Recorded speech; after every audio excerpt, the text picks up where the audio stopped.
श्रीमदाचार्य चरणम शरणम सर्वदेहिनाम अशेष दोष दहनम मस्तके राजताम मम सौंदर्यम निजहृदगतम प्रकटितम स्त्री गूढ़भावात्मकम पुंरूपंश्च पुनस्तदंतर्गतम प्रावी विसत्स्वप्रिये संश्लिष्टा उभयोरुभौ रसमयः कृष्णो हि यत्साक्षिकम्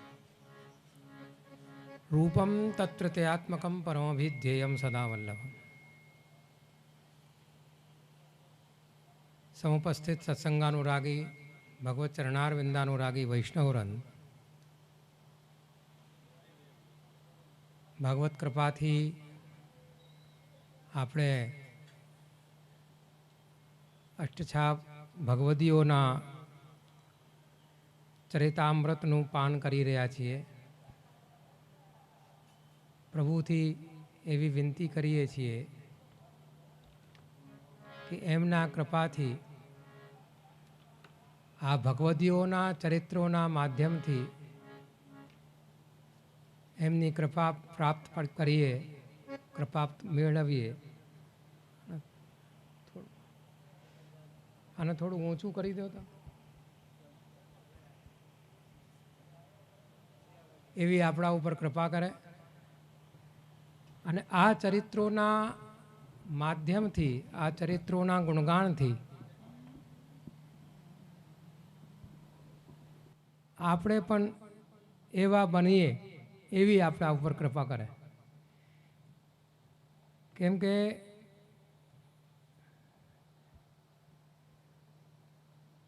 સત્સંગ કોનું કરવું? તાદ્રસી વૈષ્ણવ, તદીય વૈષ્ણવ, ભગવદી વૈષ્ણવ એવા વૈષ્ણવો જોડે સત્સંગ કરવાનું કે છે. હવે એવા વૈષ્ણવો બહુ ઓછા છે. નથી એવું નથી, છે ખરા પણ ઓછા છે અને મળતા નથી. તો પછી કોનું સંગ કરવું? તો આ બધા ભગવદીઓ જે છે એ ભગવદીઓ તાદ્રસી છે, ભગવદીય છે. એના સંગનો રંગ લાગે તો એના જેવા આપણે થઈ જઈએ. મૂળ ઉદ્દેશ એ હોય છે કેમ કે ભીનો કપડો, વસ્ત્ર જે છે એ સૂકાના જોડે રાખે તો એ ભીનો થઈ જાય. બંને સૂકા હોય તો ક્યાંથી ભીનો થાય?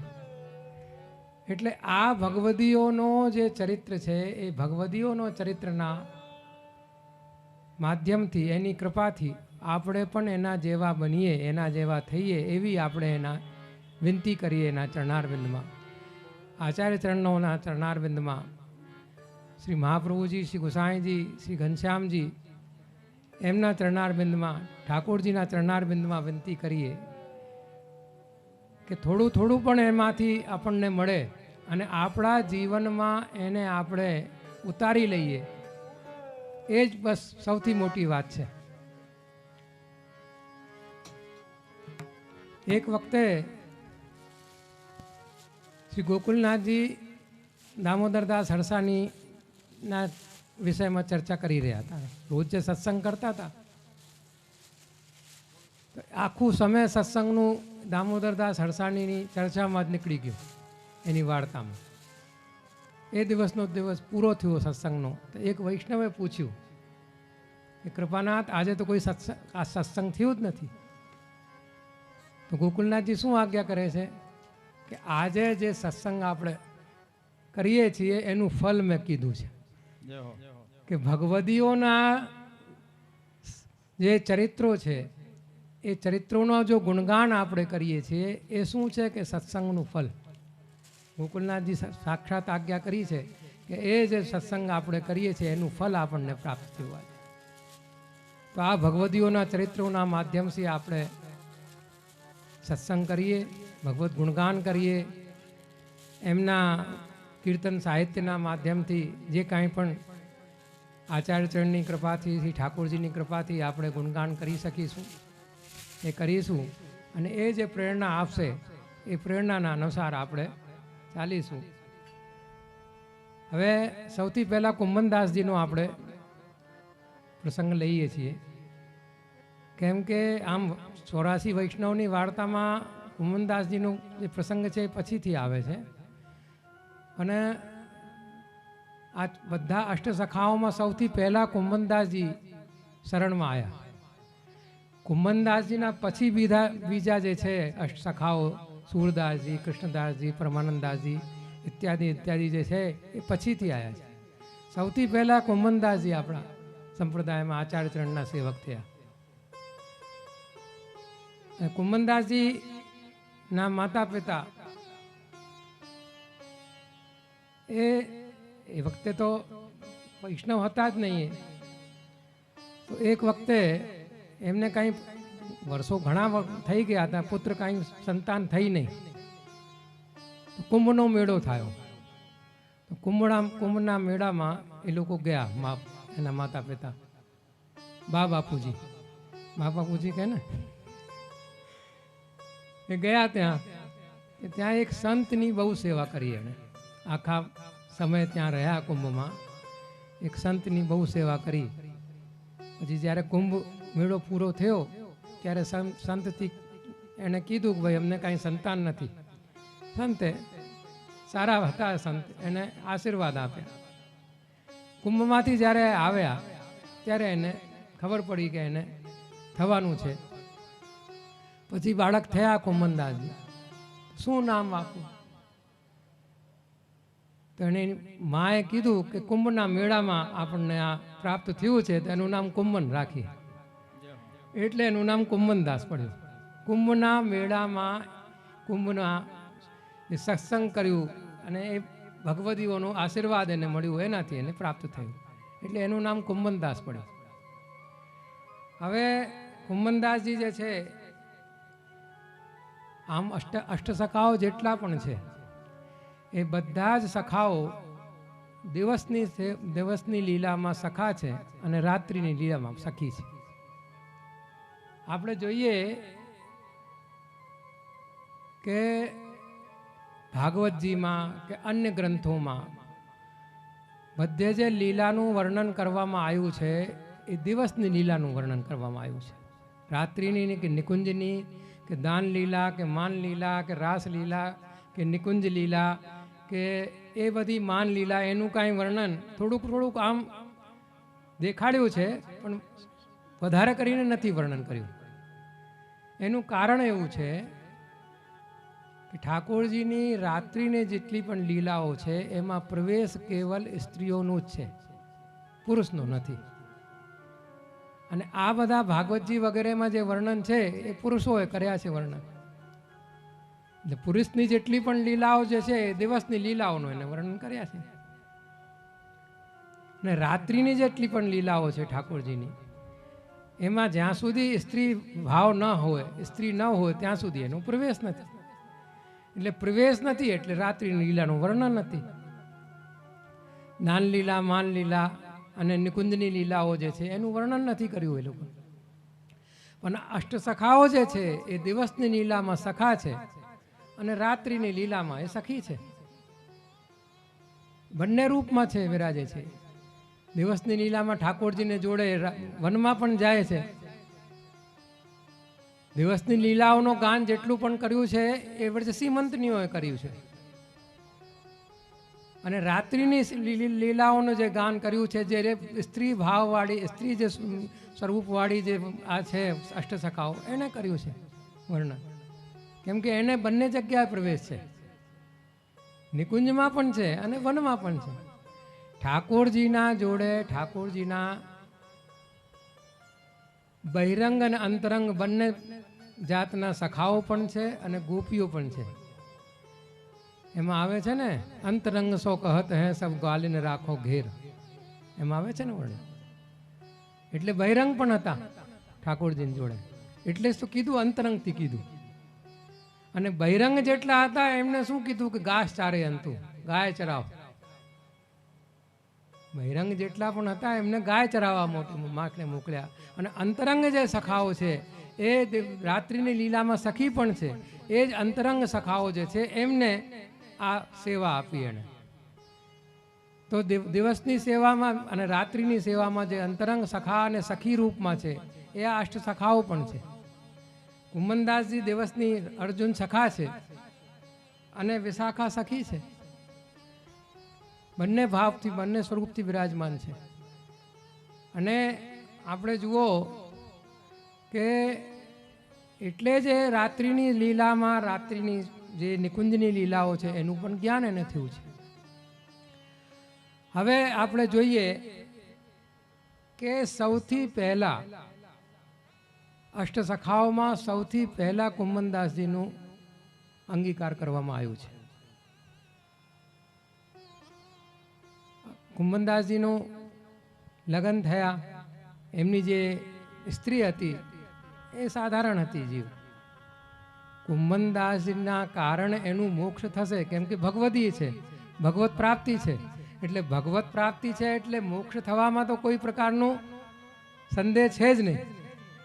પણ આપણું પુષ્ટિ માર્ગમાં મોક્ષ પ્રાપ્ત કરવું એ પરમફલ તો નથી. સાધારણ જીવ છે એટલે મોક્ષ મળશે. ને કુંભનદાસજીને ત્યાં પણ ઘણા વર્ષો સુધી કોઈ સંતાન થઈ નહીં. હવે ઘણા વર્ષો સુધી કાંઈ સંતાન ન થઈ. એને સ્ત્રી તો સાધારણ હતી. શ્રી મહાપ્રભુજી અહીંયા પધાર્યા, શ્રીનાથજીનો પાટોત્સવ કર્યો, શ્રીનાથજીનો પ્રાગટ્ય કરાયો, શ્રીનાથજી પાઠ પધરાયા. પછી ત્યાં બધી જગ્યાએ ચર્ચા તો થવા જ લાગી કે મહાપ્રભુજીનું પ્રાગટ્ય થયું છે, મહાપ્રભુજી પધાર્યા છે. ને આ લોકોને પણ ખબર પડી કે ભાઈ આ આચાર્યજન છે અને શ્રીનાથજીનું પ્રાગટ્ય કર્યું છે, પાટોત્સવ કર્યું છે અને બહુ પ્રતાપી છે. આવી રીતે ખબર પડી એને. માયાવાદનું ખંડન કરીને આપ શ્રી પધાર્યા છે એટલે ચર્ચા તો બધે થતી જ હતી. અને ઠાકોરજી શ્રીનાથજી પધાર્યા, બિરાજ્યા એટલે શ્રીનાથજીની કૃપાથી બધા જીવો પણ ઘણા ભગવદીઓ જેટલા હતા એ બધા જીવો શરણમાં આવ્યા. આ લોકોને પણ ખબર પડી, કુંભનદાસજીને ત્યાં પણ. એને વિચાર કર્યું કે આપણે પણ ચાલીએ. કુંભનદાસજીએ એને વિચાર કર્યું કે આપણે પણ ચાલીએ, શરણમાં જઈએ. આટલા પ્રતાપી છે, આવા છે, માયાવાદનું ખંડન કરીને પધાર્યા છે. તો એમના બંને જણે ત્યાં આવે છે. તો શ્રી આચાર્યચરણ કુંભનદાસજીને જોઈને અને કહે છે કે આવો કુંભનદાસ. તરત એમને દંડવત કરે છે સાષ્ટાંગ. અને સાષ્ટાંગ દંડવત કરીને અને કુંભનદાસજીને એ અંગીકાર કરે છે, નામ નિવેદન કરાવે છે. એ વખતે તો મહાપ્રભુજી પધારી જાય છે. પછી પાછા જ્યારે મંદિરનું બંધાન થાય છે, મંદિર બને છે, ત્યારે પછી પાછા કુંભનદાસજી આવે છે. અને કુંભનદાસજીને કહે છે આચાર્યચરણ કે દર્શન કરો અને કાંઈ ભગવદ્ લીલાનું ગાન કરો. તો મંગલાના સમયે કુંભનદાસજી આવે છે. મંગલાનો સમય હતો અને મંગલાના સમયે જ્યારે કુંભનદાસજી આવે છે તો પહેલું જ પદ કુંભનદાસજી જે ગાય છે એ પહેલું જ પદ જે છે એ વ્રજભાષા સાહિત્યનું પહેલું પદ છે. એ વાત પણ છે. આ પદના પહેલા વ્રજભાષા સાહિત્યમાં કોઈ બીજો પદ થયો નથી. પુષ્ટિ માર્ગમાં પણ નહીં ને મર્યાદા માર્ગમાં પણ નહીં. બીજી ભાષાઓમાં છે, ગીત ગોવિંદ વગેરે છે, બીજા છે, પણ વ્રજભાષા સાહિત્યનો જે પહેલો પદ છે એ આ પદ છે. કે એ પદ અને એમાં પણ એને જે નિકુંજ લીલાનું વર્ણન કર્યું. દર્શન કરીને શું ગાયું એને? સાંજ કે સાચે બોલતે હારે. આ પદનું એને ગુણગાન કર્યું.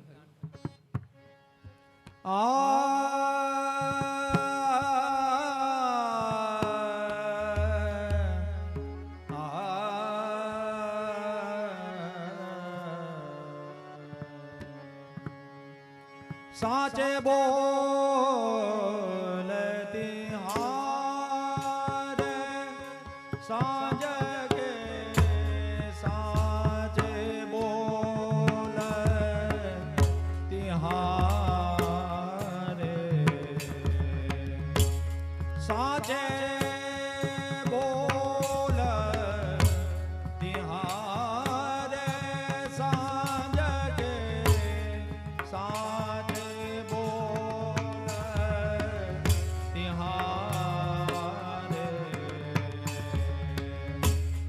વ્રજની અનત જગે નંદન આયની પાટ સવારે સાંજ કે સાચે બોલ તિહારે આતુર ભઈ નીલપટ ઓઢે પિયરે બસન વિસારે કુંભન દાસ પ્રભુ ગોવર્ધન ધર ભલે વચન પ્રતિપાલે સાંજ કે સાચે બોલ તિહારે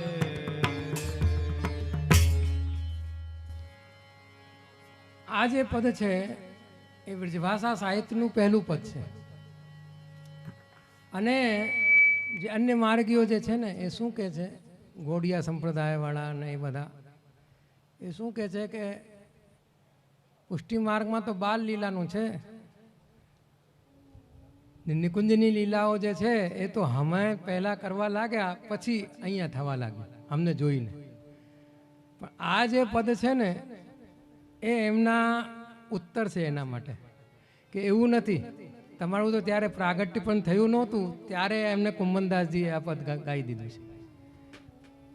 એ લોકોને એ ઉત્તર છે કે ના આવું નથી. કુંભનદાસજીએ જો સૌથી પહેલાં તમે તો ત્યાં હતા પણ નહીં, કોઈ બહુ પછીથી આવ્યા છે તમે લોકો. તમારું તો આ જે વૃંદાવનના જેટલા પણ છે એ બધું બહુ પાછળથી આવ્યા. કુંભનદાસજીના આ પદ રચના કરી એના બહુ પાછળથી. એટલે એવું નથી કે નિકુંજ લીલાનું જ્ઞાન આને જોઈને થયું એવું નથી, પણ કુંભનદાસજીને જોઈને આ લોકોએ કર્યું એવું કહી શકીએ છીએ આપણે કે નિકુંજ લીલાનું જ્ઞાન આ લોકોએ કર્યું. નકર તો આ લોકો તો એમ જ કે આ તો બાલ લીલાનું કરે છે ને ઝુંઝુનાનું વગાડે છે ને બાલ લીલા ગાવે છે આ લોકો, નિકુંજનું જ્ઞાન નથી એમ કે છે આ લોકો. પણ આવું નથી. જેવું જ્ઞાન આ ભગવદીઓને અષ્ટસખાઓને જેવું નિકુંજનું ને બાલ લીલાનું ને બધું જે જ્ઞાન છે એટલું કોઈને નથી જગતમાં. અને આપણે જુઓ તો આચાર્ય ચરણજીની જે વાણી છે એ કેવી સૂત્રાત્મક વાણી. પછી શ્રી ગોસાઈજી અને બધા લાલજીઓએ એને ખોલ્યું છે, પણ આ અષ્ટસખાઓ તો આખું સંપ્રદાય અને આખી વાણી એની ખોલી દીધી. ભગવદીઓના આ બધા જે પદો છે એ પદ જે છે પૂરું પુષ્ટિમાર્ગ સંપ્રદાય ખોલીને દેખાડી દીધું આપણને કે શું છે. હવે આ પદમાં આપણે જુઓ કે શું ગાય છે કે સાચે બોલ ત્યારે ખંડિતાનું પદ છે. આ ખંડિતા એટલે શું? ઠાકોરજી કોઈ ભક્તને કહે કે આજે હું તમારે ત્યાં આવીશ અને એના ત્યાં ન જાય અને બીજાને ત્યાં જાય. એ ભક્ત બધી તૈયારી કરીને રાખે, વસ્ત્ર છે, આભૂષણ છે, સામગ્રી છે, સૈયાજી છે, બધી વસ્તુ આખી તૈયારી કરીને રાખે કે આજે પધારશે તો આમ લાડ લડાવીશ, આમ લાડ લડાવીશ, આમ ઠાકોરજીને આ વસ્તુ અંગીકાર કરાવીશ, મારા ભાવોને આવી રીતે હું અંગીકાર કરાવીશ. એમ આખી રાત એ હમણાં પધારશે તો આમ એનું સ્વાગત કરીશ, આમ એની લાડ લડાવીશ. આખી રાત એમાં એ રે અને સવારના પોળમાં ઠાકોરજી પધારે ને ત્યાં. ઠાકોરજી જે છે ને સવારના પોળમાં પધારે તો એનું જે ભાવ જે ખંડિત થયું ને એનું નામ ખંડિતા. ઠાકોરજી પણ એને એ વિપ્રયોગ આપીને એને ભાવને પોષણ આપે છે. કેમ કે પ્રેમના બંને વસ્તુ છે ને, સંયોગ અને વિપ્રયોગ. સંયોગ સુખ તો મળી જ રહ્યું છે, પણ વિપ્રયોગના અગ્નિથી જ્યાં સુધી એ તપીને, જેમ સ્વર્ણકાર છે, કોઈ સોનાર છે, સોનારનું કામ કરતો હોય સોનાના ઘરેણાં બનાવતો હોય તો એ સોનાના ઘરેણાં બનાવવા માટે એને સોનાને તપાવવું પડે, ગરમ કરવું પડે, શુદ્ધ કરવું પડે, અને શુદ્ધ કરીને પછી એ સોનાના ઘરેણાઓ બનાવતો હોય. એવી જ રીતે ભગવદીઓને પણ એ વિપ્રયોગની અગ્નિમાં તપાવીને એને શુદ્ધ કરીને પછી પોતાનું સ્વરૂપાનંદની અનુભૂતિ કરાવે છે. જ્યાં સુધી એ શુદ્ધ નથી થઈ જતો ત્યાં સુધી પોતાના સ્વરૂપાનંદની અનુભૂતિ કોઈને થાય નહીં. એટલે આ એને પણ એ વિપ્રયોગની અગ્નિમાં એને શુદ્ધ કરવા માટે ભગવદીઓને આવી રીતે એ વિપ્રયોગની અગ્નિ પ્રદાન કરીને એને શુદ્ધ કરે છે. આમાં શું છે? સાંચે બોલતે હારે. સાંજે તમે કીધું તું કે હું તમારે ત્યાં આવીશ, સાંજ કે સાંચે બોલતે હારે. રજની અનત જગે નંદનંદન આયે નિપટ સવારે. હે નંદનંદન, તમે રાત્રિમાં કોઈ બીજાને ત્યાં પધાર્યા છો અને સવારના પોળમાં મારે ત્યાં આવ્યા છો. નિપટ એટલે એકદમ સવારના પોળ, એને નિપટ કે નિપટ એકદમ એવું કે એકદમ જેને કહે ને કે બહુ એકદમ પાસમાં હોય અથવા એકદમ સવારનું તૈયારી હોય એને કહે. સવારના પોળમાં તમે આવ્યા, આખી રાત બીજાને ત્યાં રહે, આખી રાત હું તમારી વાટ જોતી હતી, તમારું ધ્યાન કરતી હતી, કેમ તમને લાડ લાવાય, શું તમને અંગીકાર કરાવીશ, તમને શ્રમ ન પડે, એ બધું હું વિચાર કરીને તમારું ધ્યાન રાખતી હતી. પણ તમે પધાર્યા નહીં અને હવે સવારના પોળમાં મને બળાવવા માટે પાછું જે નમક ભભરાવવા માટે બળેલાના ઉપર નમક ભભરાવે ને એટલે તમે નમક ભભરાવવા માટે મને પાછા આવી ગયા છો અહીંયા. આ તુર વયે નીલ પટ ઓઢે પિયરે બસન બેસારે. અને જલ્દીમાં પોતાનું જે પીતાંબર છે એ મૂકી દીધું ત્યાં અને એના જે નીલાંબર છે એને તમે ઓઢીને મારા પાસે સવારે આવ્યા છો. કુંભનદાસ પ્રભુ ગોવર્ધનધર ભલે વચન પ્રતિપારે. કુંભનદાસજીનું આ પદ છે. કુંભનદાસજીનું કે હે આ ગોવર્ધનધર માટે, કેમ કે કુંભનદાસજીના જેટલા પણ પદો છે એ શ્રીનાથજી શ્રી ગોવર્ધનનાથજીના ઉપર બહુ એની નિષ્ઠા. એમના પદોમાં ગોવર્ધનધરનું જ નામ છે, એના જ પદ વધારે ગયા છે. અને બાલ લીલાના પદ એમના નથી. એમના બધા નિકુંજ લીલાના, રાસ લીલાના આવા જ પદો છે કુંભનદાસજીના, દાન લીલાના એવા પદો આપણને મળશે. બાળ લીલાના પદો નથી એમાં એમના.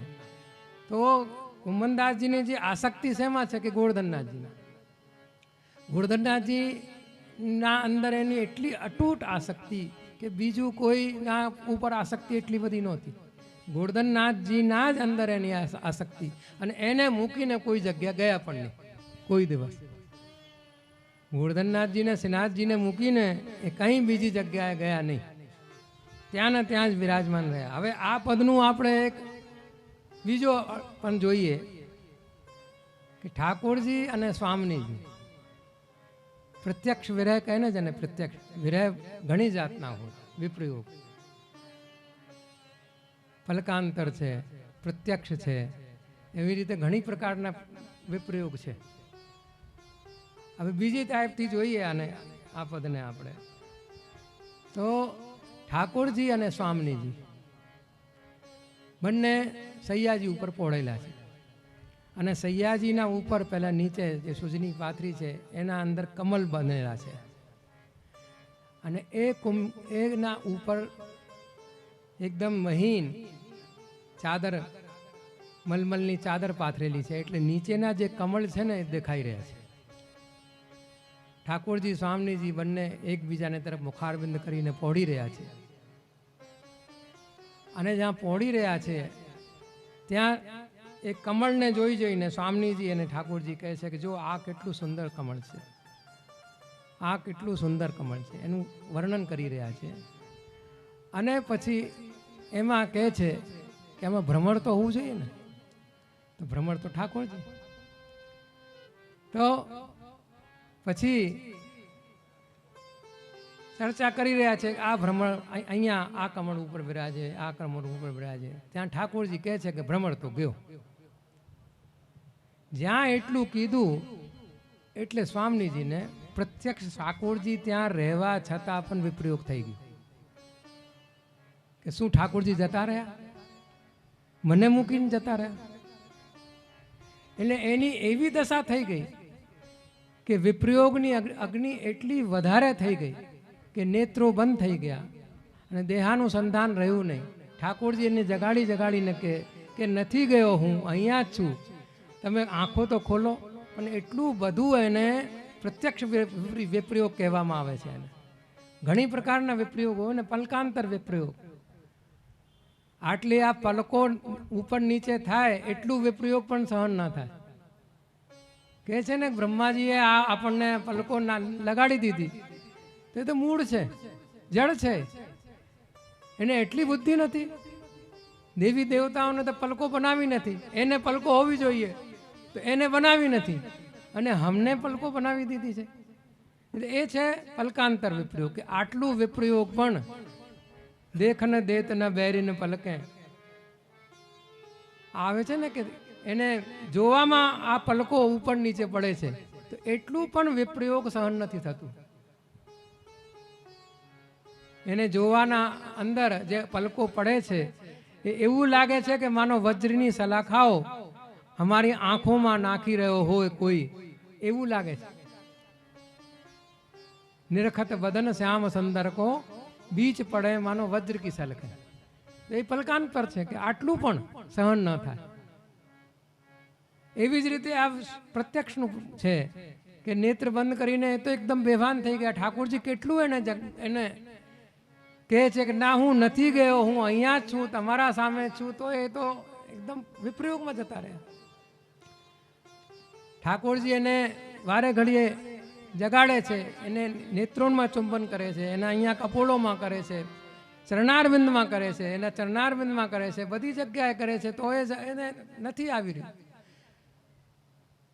અને જ્યારે કીધું કે અહીંયા પધાર્યા, પાછા પધાર્યા છે ઠાકોરજી, ત્યારે તે જોઈને જુએ છે તો એમાં એને મનાવાના ચક્કરમાં એનું નીલાંબર જે છે એ પોતે ઓળી લીધું અને પીતાંબર ત્યાં રહી ગયું. એ જોઈને એને સ્વામીજી કહેવા લાગે તમે તો કहीं ગયા હતા મારા પાસે, આ નીલાંબર ક્યાંથી લઈ આવ્યા? તમારા અધરો ઉપર મસી બિંદુ જે છે એ લાગેલું છે. તો કહે છે તો હું તો તમારા પાસે જ હતો, તમારા જ નેત્રોનું મેં તો સ્પર્શ કર્યું છે. તમારા ગાલો ઉપર પીક લાગેલી છે કે તમારી જ છે, તમારે જ કોઈ પણ બધું કર્યું છે, મેં સ્પર્શ કર્યું છે. પોતાનું જે ગાલ છે એ તમારાથી સ્પર્શ કરાયું છે. ચરણારવિંદની જે મહાવર છે એ તમારે લાગેલી છે, તો એ પણ તમારા ચરણારવિંદનું મેં સ્પર્શ કર્યું છે, એનું મને લાગ્યું છે.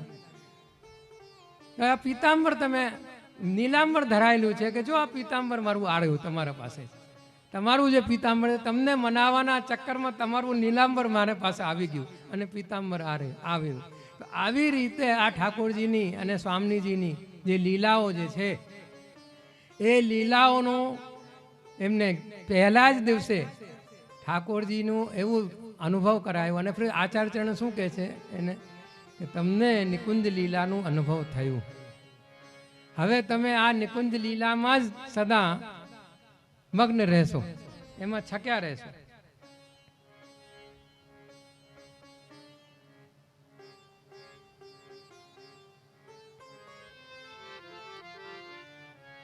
પછી શું કુમનદાસજી શું કહે છે કે કૃપાનાથ આ જે કાંઈ પણ થયું છે એ આપની કૃપાથી થયું છે.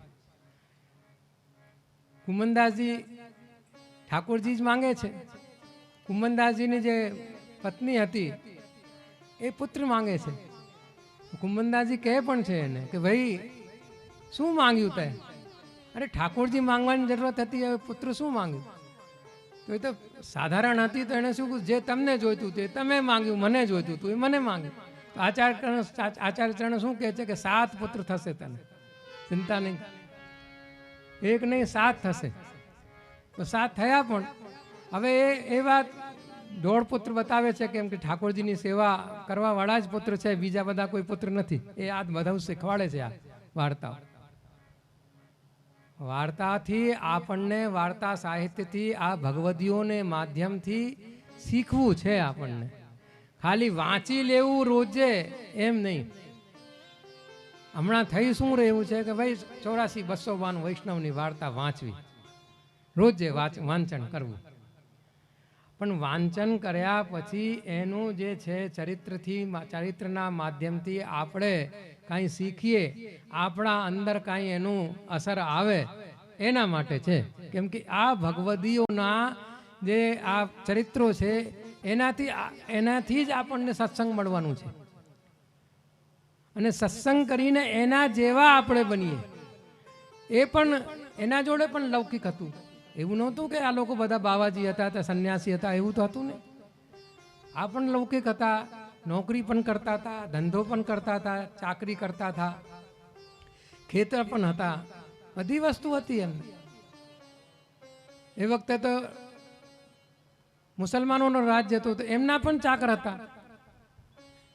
અને આ બધું કરતા છતાં પણ, ગ્રહસ્થ જીવનમાં રહેતા છતાં પણ કેવી રીતે આ લોકોએ ભગવત પ્રાપ્તિ કરી છે એ જ વસ્તુ તો શીખવાની છે આપણને. ખાલી વાંચી લેવું અને પૂરું કરી દેવું એવું નથી. એમનાથી આ શીખવું છે કે કેવી રીતે પોતાના જીવનનું નિર્વાહ કરતા હતા. એ વસ્તુ આપણને, ખાલી વાંચી લેવું રોજનું. હવે શું થયું છે કે ભાઈ વાંચવું છે, બસ વાંચી લેવું, ફટફટ કરીને વાંચ્યું અને વાંચીને એના પોતાના જીવનમાં ઉતારતા નથી. એ જ વસ્તુ સેવામાં પણ થઈ ગઈ છે કે ફટફટ સેવા કરી, હાસ આજનું પૂરું થયું. એવું નથી કહેતું કે એવા વૈષ્ણવો નહીં હોય, એવા નથી કહેતો હું, પણ લગભગ એવું થઈ રહ્યું છે. લગભગ એવું થઈ રહ્યું છે કે આટલું આજે કરવાનું છે, આ પૂરું થયું એટલે હાસ થઈ ગયું પૂરું, ચાલો આજનું પૂરું થયું. એવા પણ વૈષ્ણવો છે. આ જગત ખાલી નથી કે ભાઈ એનાથી જ આખું દિવસ એમાં જ સેવા અનવસરમાં પણ પછી આ કાલનું કેમ કરવું, વસ્ત્રોનું, આવરણનું, સામગ્રીનું એનું ચિંતન રહે છે, ભગવત નામનું ચિંતન રહે છે, સત્સંગ કરે છે. એવા પણ છે, એવું નથી કહેતો કે ખાલી થઈ ગયું બધું, પણ વધારે કરીને કહેવા છે કે આ પૂરું થઈ જાય કોઈ રીતે, એટલે બસ. તો એ ભારી ન પડવી જોઈએ. સેવા પણ છે ને આપણને આપણા ઉપર માથે ભારી ન પડવું જોઈએ. બોજ થાય ને એને ઠાકોરજી અંગીકાર નથી કરતા. આનંદ માણવું જોઈએ સેવામાં અને સત્સંગમાં. જે આપણને આનંદ મળે એ જ સેવા અને સત્સંગ ઠાકોરજી અંગીકાર કરે, અને એનાથી જ ઠાકોરજી પ્રસન્ન થાય, આનંદની અનુભૂતિ થાય. કેમ કે આનંદનો સ્વરૂપ છે ઠાકોરજીનો.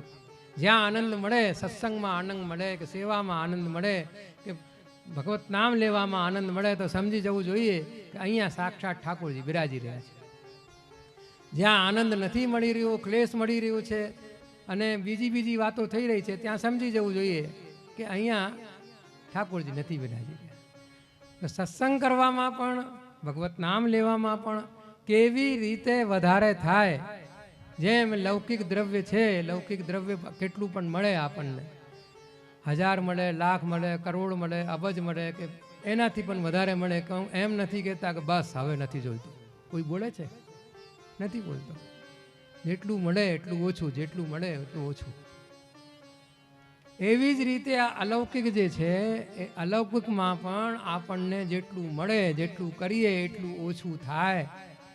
એવી જ્યારે આપણા અંદર ભાવના થાય ત્યારે સમજવું જોઈએ કે હવે ઠાકોરજી કૃપા કરી રહ્યા છે. ઠાકોરજીની હવે આપણા ઉપર કૃપા થઈ રહી છે. તો જેટલું આપણે કરી રહ્યા છીએ એના ઉપર આપણે જેટલું બને એટલું વધારેમાં વધારે કરવું કરીએ. ભગવત નામ રૂપી અમૃતથી આપણે સિંચીએ પોતાને. કેમ કે ભગવત નામ જ એક એવી વસ્તુ છે કલયુગમાં કે જેનાથી જ આપણે ઠાકોરજીને રીઝવી શકીએ છીએ. અન્યથા આપણે કોઈ વસ્તુથી ઠાકોરજીને કે સાધન બલથી ઠાકોરજીને નથી રીઝવી શકતા. નિસ્સાધન ફલાત્મા છે. નહીં સાધન સંપત્તિઓ હરિતુષ્યતિ કશ્યચિત કેવલમ દૈન્યમેવેકમ હરિતોષણ સાધન. દૈન્ય માત્રથી, નિસ્સાધન માત્ર થવાથી જ નિસ્સાધન ફલાત્મા ઠાકોરજી છે. એનાથી જ પ્રભુ રીઝી શકે છે. એટલે એને રીઝવવા માટે ગુણગાન અને ભગવત સેવા એ આપણે આચાર્ય ચરણે આપણને બતાવ્યું છે, અને એનું જ આપણે ધ્યાન કરીએ. જો આપણે પહેલાં દ્વાપર યુગમાં કે ત્રેતા યુગમાં વનમાં જઈને તપસ્યા કરતા. 100 વર્ષ સુધી તપસ્યા કરતા, અને તપસ્યા કરીને જેની તપસ્યા કરે એ ઠાકોર ભગવાન કે દેવતા કે જે કંઈ હોય એ પ્રગટ થાય, અને પ્રગટ થઈને એને પૂછે કે શું જોઈએ, એને આપીને વરદાનને પધારી જતા. પછી યજ્ઞથી ભગવાનની પ્રાપ્તિ થવા લાગી. યજ્ઞ થતા હતા, એમ યજ્ઞમાં જેનો કરતા એ પ્રગટ થતા, અને જે જોઈએ એ આપીને એ સાધન અને ફલ એ કે મળતું અને પ્રગટ થઈ જતા અને આવતા. હવે આચાર્ય ચરણે વિચાર કર્યું કે કલિયુગમાં ન તો કોઈ વનમાં જઈને તપ કરશે. કેટલા જણા જાય છે હવે જુઓ. હવે તો વ્રજમાં પહેલા અમારા નાનપણમાં છે ને વ્રજવાસ કરવા બહુ આવતા વૈષ્ણવ. કામવનમાં એટલા બધા વૈષ્ણવો આવીને રહેતા વ્રજવાસ કરવા. હવે એક પણ વૈષ્ણવ નથી. ગોકુલમાં, જતીપુરામાં બધે કેટલા બધા વૈષ્ણવો રહેતા પહેલા. હવે શાયદ ગોકુલમાં તો રહેવા લાગ્યા છે પાછા, પણ પહેલા જેટલા હમણાં પણ નથી. બધું મૂકીને અને ત્યાં આવતા અને વ્રજવાસ કરતા. અને તપ કરવાની તો વાત જ નહીં. અને યજ્ઞનું પણ એવું જ છે કે યજ્ઞમાં પણ ભૂમિ શુદ્ધ હોય, કર્તા શુદ્ધ હોય, કર્મ કરાવવાવાળો શુદ્ધ હોય, અને સામગ્રી શુદ્ધ હોય, તો પેલું બધું મંત્ર શુદ્ધ હોય, બધી વસ્તુ શુદ્ધ હોય. જ્યાં જે દેશમાં ગૌ હત્યા ન થતી હોય ત્યાં યજ્ઞ જે છે એ મુખ્ય ફલ આપી શકે. અન્યથા મધ્યમ અને ન્યૂન ફલ તો મળી રહ્યા છે. મળે મુખ્ય ફલ જે ભગવત પ્રાપ્તિનો કે એમાંથી પ્રાગટ્ય થાય એવું ફળ નથી મળતું. તપ પણ નથી થઈ રહ્યું, તો પછી કેમ ઠાકોરજીની પ્રાપ્તિ થાય? તો આચાર્ય ચરણે આ માર્ગ બતાવ્યો કે આ માર્ગમાં ગ્રહસ્થ ધર્મમાં રહીને, ગ્રહસ્થ ધર્મનું પાલન કરીને અને આપણે ઠાકોરજીની સેવા અને સ્મરણના માધ્યમથી ઠાકોરજીને પ્રાપ્ત કરવું, એ આપણું આ રસ્તા એમને બતાવ્યું. અને આ ભગવદીઓનો જે ચરિત્ર છે એ પણ આપણને એ શીખવાડે છે કે આ લોકો ગ્રહસ્થમાં રહીને, ગ્રહસ્થ રહેવા છતાં પણ આ લોકોએ ભગવત પ્રાપ્તિ કરી છે. એટલે આના ચરિત્રોના માધ્યમથી શીખવું છે કે કેમ કરતા હતા. તો હવે જુઓ કે આમાં પણ આપણે આ પ્રસંગોના માધ્યમથી આચાર્ય ચરણે એને આજ્ઞા આપી કે તને 7 પુત્ર થશે. તો એમને કુંભનદાસજીને તો એને માંગ્યું એ સારું ન લાગ્યું, કે ઠાકોરજી માંગવાની જરૂરત હતી. આ બધી તો લૌકિક વસ્તુ છે, એ તો આપણા ભાગ્યમાં હશે તો મળશે, નહીં તો જેવી ઈચ્છા ભગવાનની. એની બૈરી તો છે એ તો એને કીધું કે ના ભાઈ, તમારે જે માંગવું હતું એ તમે માંગવું, મારે જે માંગવું હતું એ મારે માંગ. ભલે એ લૌકિક હતી પણ તોય કુંભનદાસજીની ભગવદી હતા. કુંભનદાસજીને ઠાકોરજીની પ્રાપ્તિ થઈ એટલે એને મોક્ષ તો મળી જ ગયો. કેમ કે જેને ભગવત પ્રાપ્તિ થાય છે ને એને કહેવામાં આવે છે કે 21 પીઢી જે છે ને તરી જાય છે. 21 પીઢી કઈ કે 7 પીઢી પહેલાની, 7 પીઢી વચ્ચેની અને 7 પીઢી આગળની, એ તો તરી જ જવાની છે. કેમ કે સાક્ષાત ઠાકોરજીની પ્રાપ્તિ થઈ છે. તો સાક્ષાત જેને ઠાકોરજીની પ્રાપ્તિ થઈ હોય એના આ બધા તરી જાય એમાં તો કોઈ મોટી વાત છે જ નહીં, થઈ તરી જ જવાના છે. હવે એ મોક્ષ પ્રાપ્ત થશે, ભગવત સ્વરૂપાનંદની અનુભૂતિ પ્રાપ્ત નહીં થાય, મોક્ષ પ્રાપ્ત થશે. હવે આમાં શું તફાવત? ભગવત સ્વરૂપાનંદની અનુભૂતિ અને મોક્ષ. મર્યાદા માર્ગમાં તો મોક્ષ જ પરમ ફળ છે. મોક્ષ પ્રાપ્ત કરવું એ પરમ ફળ, કે ભાઈ ઠાકોરજીમાં મળી જવું, પાછું જન્મ ન લેવું, અને પાછું જન્મ લઈને અને પાછું અહીંયા નહીં આવવું, અને એમાં મળી જવું, બ્રહ્મ સ્વરૂપ બની જવું, એ મોક્ષ પ્રાપ્ત કરવો એ પરમ ફળ મર્યાદા માર્ગમાં. પણ પુષ્ટિ માર્ગનું એ પરમ ફળ નથી હો. પુષ્ટિ માર્ગમાં તો યહ માંગું ગોપીજન વલ્લભ માનસ જન્મ ઓર હરિ સેવા વ્રજ વસવો મોય કીજે સુલભ. પુષ્ટિ માર્ગ એ પરમ ફળ તો વારંવાર જન્મ લઈએ અને વારંવાર જન્મ લઈને વૈષ્ણવ થવું, અને વૈષ્ણવ થઈને અને ભગવત સેવા કરવું, વૈષ્ણવોની સેવા કરવું, આચાર્ય ચરણની સેવા કરવું, આચાર્ય ચરણના બાળકોની સેવા કરવું, અને શ્રી ભાગવત શ્રવણ કરવું, વૈષ્ણવ જનોનો દાસ કહાવું, એ બધું પુષ્ટિ માર્ગી પરમ ફલ છે. અને ભગવત સ્વરૂપાનંદની અનુભૂતિ કરવી, એને સ્વરૂપાનંદનું સંપૂર્ણ ઇન્દ્રિયોથી એનું રસાસ્વાદન કરવું, એ પુષ્ટિ માર્ગી પરમફળ. તો મોક્ષ એ લોકોને મળ્યું એ કોઈ મોટી વાત નથી. ભગવત સ્વરૂપાનંદની અનુભૂતિ કરવી એ મોટી વાત છે. હવે કુંભનદાસજી તો જમનાવતામાં રહેતા હતા. પહેલા જે છે યમુનાજીની જે છે ને ધારા, એ આ એક ધારા તો દેખાય છે, પણ બીજી ધારા પણ હતી વ્રજમાં. એ ધારા સુકાઈ ગઈ છે. તો આ જમનાવતા છે ને કામવનમાં પણ નીચેથી આપણે ખોદશું ને તો રજ નીકળશે યમુનાજીમાં. આપણે થોડાક નીચે જઈએ, 50-60 ફૂટ કે 100 ફૂટ કે 50 ફૂટ આપણે નીચે ખોદીને જઈશું, અંદરથી જમના રજ નીકળશે. એટલે આ વાત સિદ્ધ થાય છે કે ત્યાં પણ જમનાજી હતી અને જમનાવતામાં પણ જમનાજી હતી. કેમ કે ચંદ્ર સરોવર સારસ્વત કલ્પનો આપણું જે પુષ્ટિમાર્ગી જે સારસ્વત કલ્પનો જે વૃંદાવન છે એ ચંદ્ર સરોવર હતું. આમ તો વૃંદાવન 4 છે, 4 વૃંદાવન, અને 4 મળી જાય એટલે બૃહદ વૃંદાવન. વૃંદાવન પણ 2 છે ને, એક તો આ વૃંદાવન છે, એમાં 4 વૃંદાવન છે, અને 4 મળીને બૃહદ વૃંદાવન થાય. એ 4 કયા? કે એક તો આ ચંદ્ર સરોવર પરાસોલી, આ વૃંદાવન છે. બીજું કામવન, એ પણ વૃંદાવન છે. વેણુનાથની જે લીલા કરી છે ને ત્યાં કરી છે, ચરણ પહાડીનો છે ને ચરણાર બિંદુનો ચેન છે, એ પણ વૃંદાવન છે. પછી ત્રીજો વૃંદાવન કયું છે કે આ આપણે આ વૃંદાવન આ વરસાનાને ત્યાં દાનગણ માનગણ ને દાન ઘાટીને આ શું આવે આ બધું છે ને, આ પણ વૃંદાવનમાં જ આવે છે.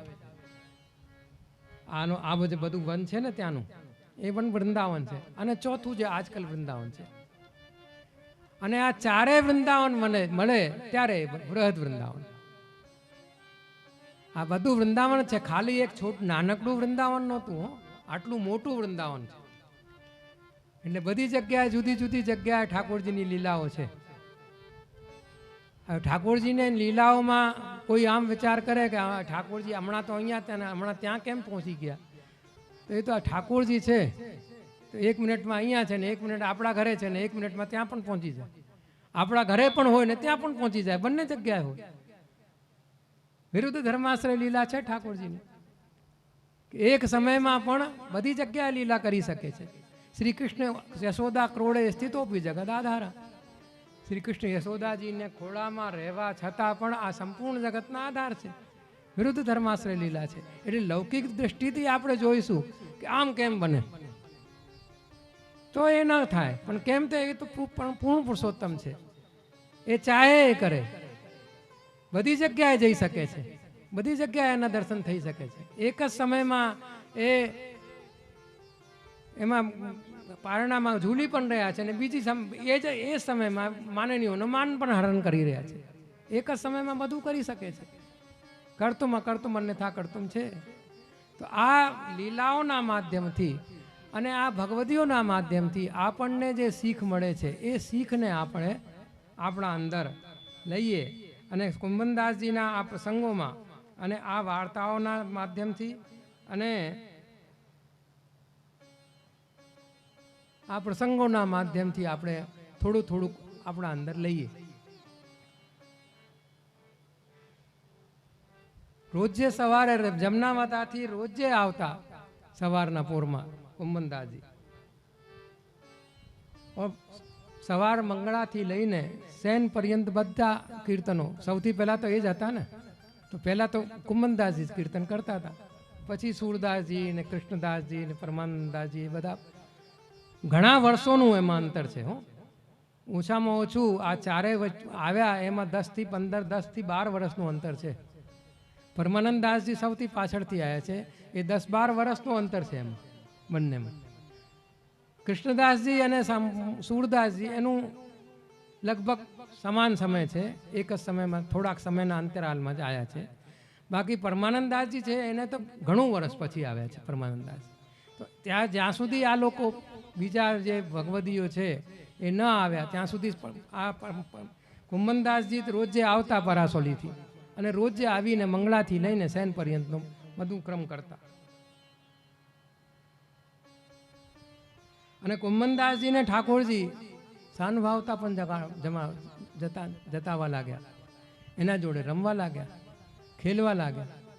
જે કાંઈ પણ એમને રોજ જે એના પાસે પહોંચી જતા હતા એના જોડે રમતા, કેમ કે સખા ને દિવસની લીલામાં સખા અને કૃષ્ણ એ છે એ દિવસની લીલામાં સખા છે એટલે એ સખાના હિસાબથી એના જોડે રમતા. પણ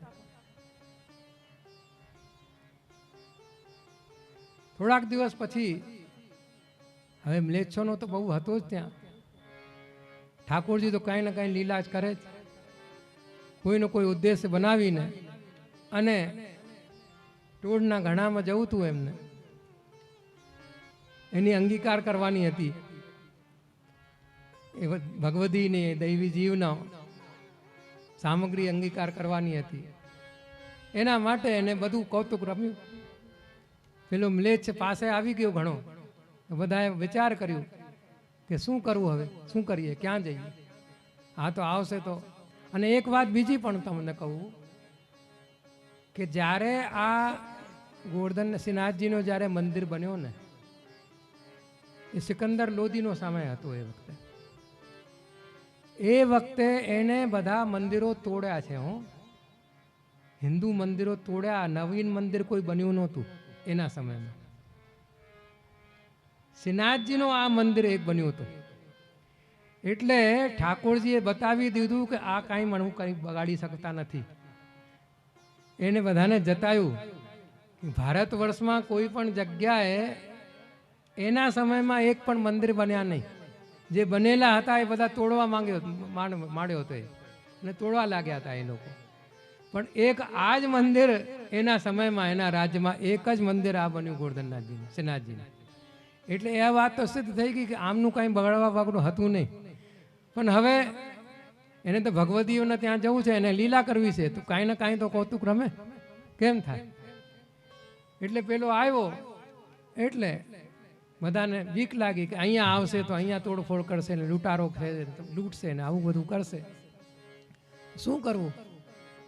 રામદાસજીથી કીધું કે ભાઈ તમે જ પૂછો શ્રીનાથજીથી. શ્રીનાથજીએ બતાવ્યું કે ભાઈ ત્યાં ચાલો, મને લઈ ચાલો અહીંથી તોડના ઘણામાં. કેવી રીતે લઈને ચાલે? એનો પાડો છે, એ પાડો લઈ આવો, એ પાડા ઉપર ચાલીશું. હવે પાડા ઉપર બિરાજીને પધાર્યા. ત્યાં રામદાસજીએ વિચાર કર્યો કે ભાઈ કેટલા દિવસ લાગે? તો 2 કિલોનું લોટનું પેલું શીરો કરીને રાખ્યો કે ભાઈ અંગીકાર કરાવીશું થોડું થોડું, બીજું કાંઈ હશે વ્યવસ્થા થશે તો આપણે ત્યાં કરી લઈશું. તો આ તો લઈ ચાલુ શેકીને તો લઈને ગયા જોડે પધરાવીને એને. અને ગોવર્ધનનાથ શ્રીનાથજીને એને પાડા ઉપર પધરાવીને લઈ ગયા. તો ગામના લોકોને તો દર્શન શ્રીનાથજીના થયા નહીં. એમને તો એવું થયું કે પાડા લઈને આ લોકો જઈ રહ્યા છે બધા 4-5 જણા. કેમ કે એ તો ઠાકોરજી જેને દર્શન આપે એને જ ને, નકર તો બધે ખબર પડી જાય કે આ તો શ્રીનાથજી પધારી રહ્યા છે શ્રીનાથજીભાઈ. એટલે બીજા બધાઓને ખબર ન પડી. એમને તો ખાલી પાડાના દર્શન થયા કે પાડાને લઈને આ લોકો જઈ રહ્યા છે 4-5 જણા. હવે એમાં ટોળના ઘણામાં લઈને શ્રીનાથજીને પધરાવીને ગયા. એટલે તો ઘણો એટલે ભયંકર એમાં કાંટા, વૃક્ષો, ઝાડીઓ અને કાંટા, અને એમાંથી એ રસ્તો કરીને લઈને ગયા. બહુ વધારે ગોખરુના કાંટા વાગ્યા બધાને, અને શરીરમાં પણ લાગ્યા કાંટાઓ, બધા વસ્ત્ર ફાટી ગયા. ત્યાં જઈને ટોળના ઘણામાં સોતરા ઉપર સારી જગ્યા નિકુંજ જેવી એકદમ સઘન કુંજ જોઈને અને ત્યાં ચોતરા ઉપર ઠાકોરજીને પૂછ્યું કે એને કીધું અહીંયા પધરાવી દો. ચોતરા ઉપર જે પાથરીને લાયા હતા એ ત્યાં પાથરીને એના ઉપર પધરાવી દીધા. હવે પધરાવી દીધા પછી શ્રીનાથજીએ કીધું મને તો ભૂખ લાગી છે. સ્વામીજી પણ પધરાવીને લાયા સામગ્રી સિદ્ધ કરીને.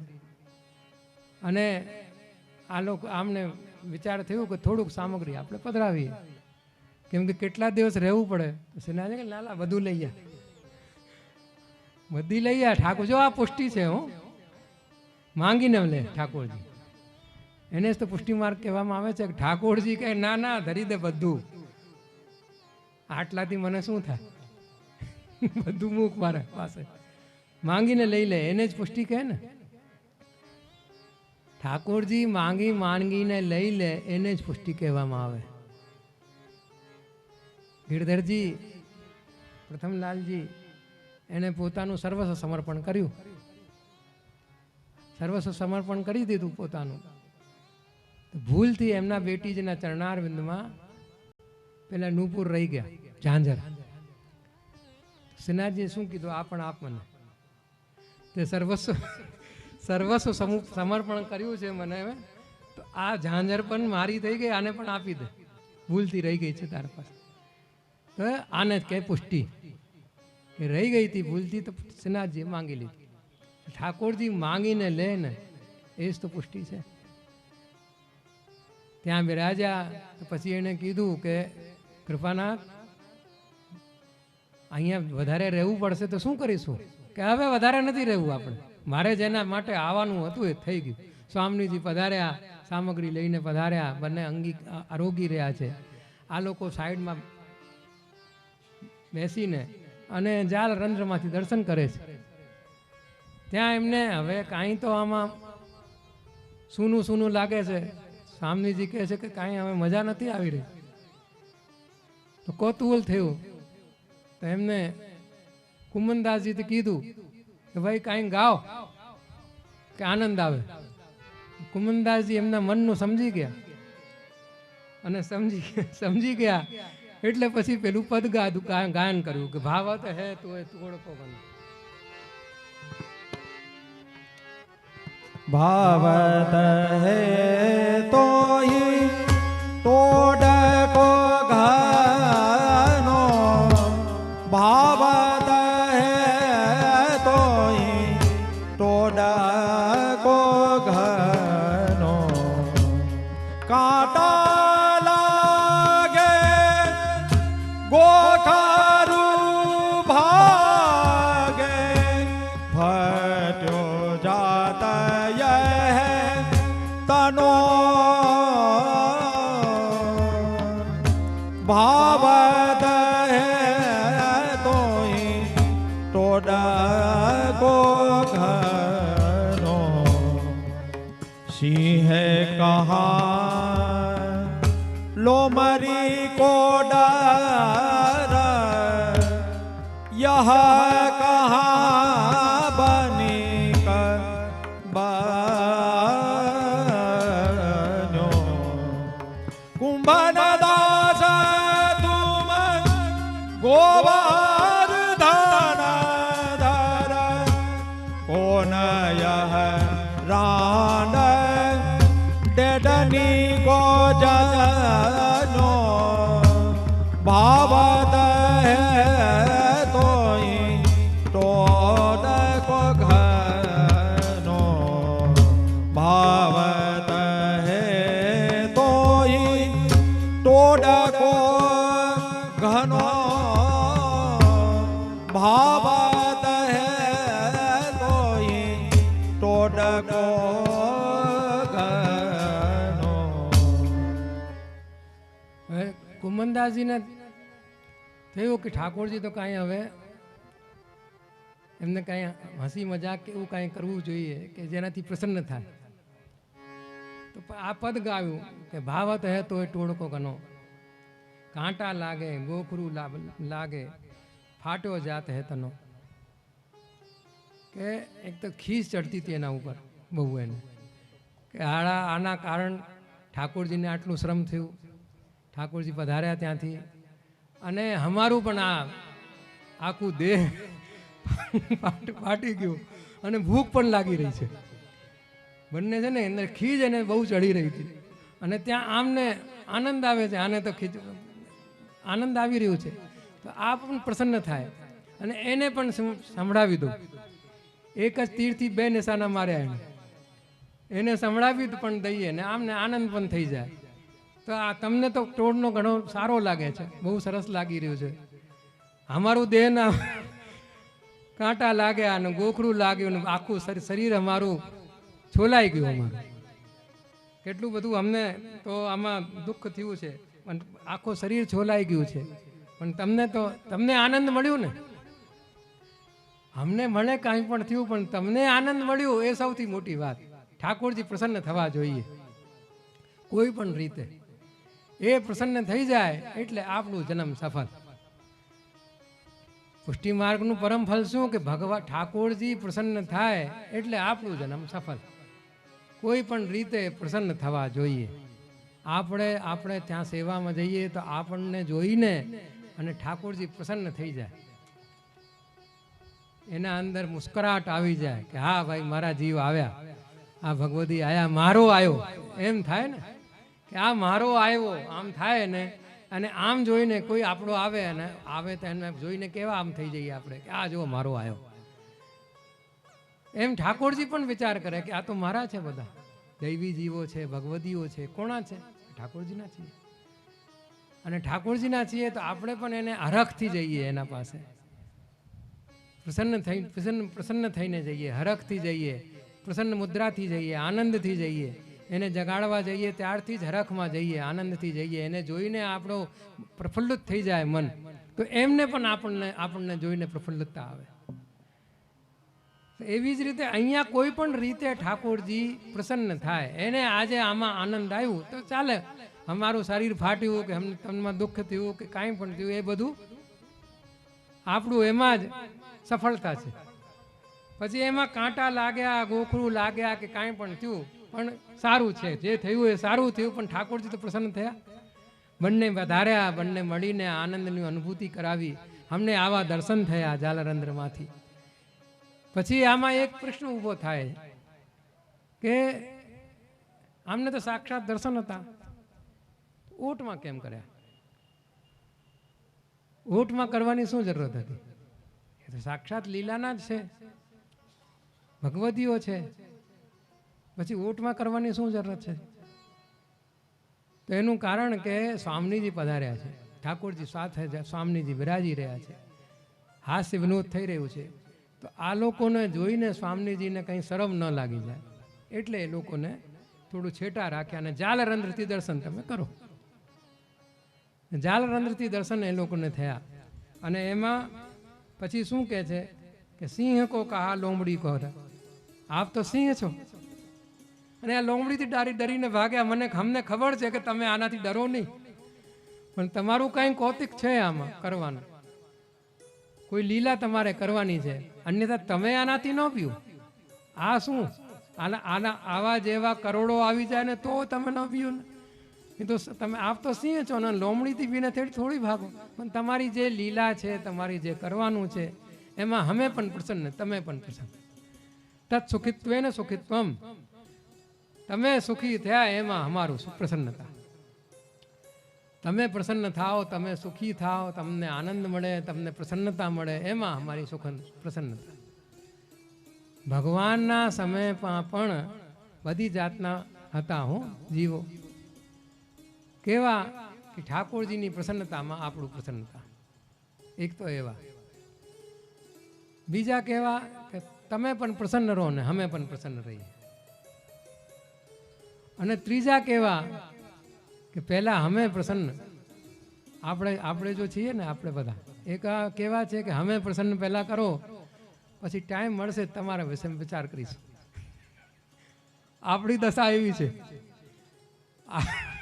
આપણી જે દશા છે ને કે એવી છે કે અમે પહેલા પ્રસન્ન થઈ જઈએ બધી જાતથી. અમને આ કરો, અમને આ કરો, અમને આ કરો, અમને આ કરો, બધું મળી જાય. પછી અમારા પાસે ટાઈમ છે કે નહીં, પછી તમારું વિચાર શું કરવું છે. એવા આપણે છીએ. તત્ સુખિત્વમ સુખિત્વમ, એના સુખમાં એના જે સુખ છે એમાં પ્રસન્નતા. એટલે એવા એ જીવો આ અષ્ટસખાઓમાં પણ આ જે કુંભનદાસજી છે એ પણ એવા જીવ કે આપની પ્રસન્નતામાં મારી પ્રસન્નતા. આપ પ્રસન્ન રહો તો અમે પણ પ્રસન્ન રહીએ, તો આ ભાવથી એણે કીધું કે આ બધું લાગ્યું છે, બધું સુંદર છે, બાકી તમે તો સિંહ છો, તમને એની શી બીક? અને આ મંદિર સિદ્ધ કર્યું એમાં પણ બીક હોત તો મંદિર સિદ્ધ થાત?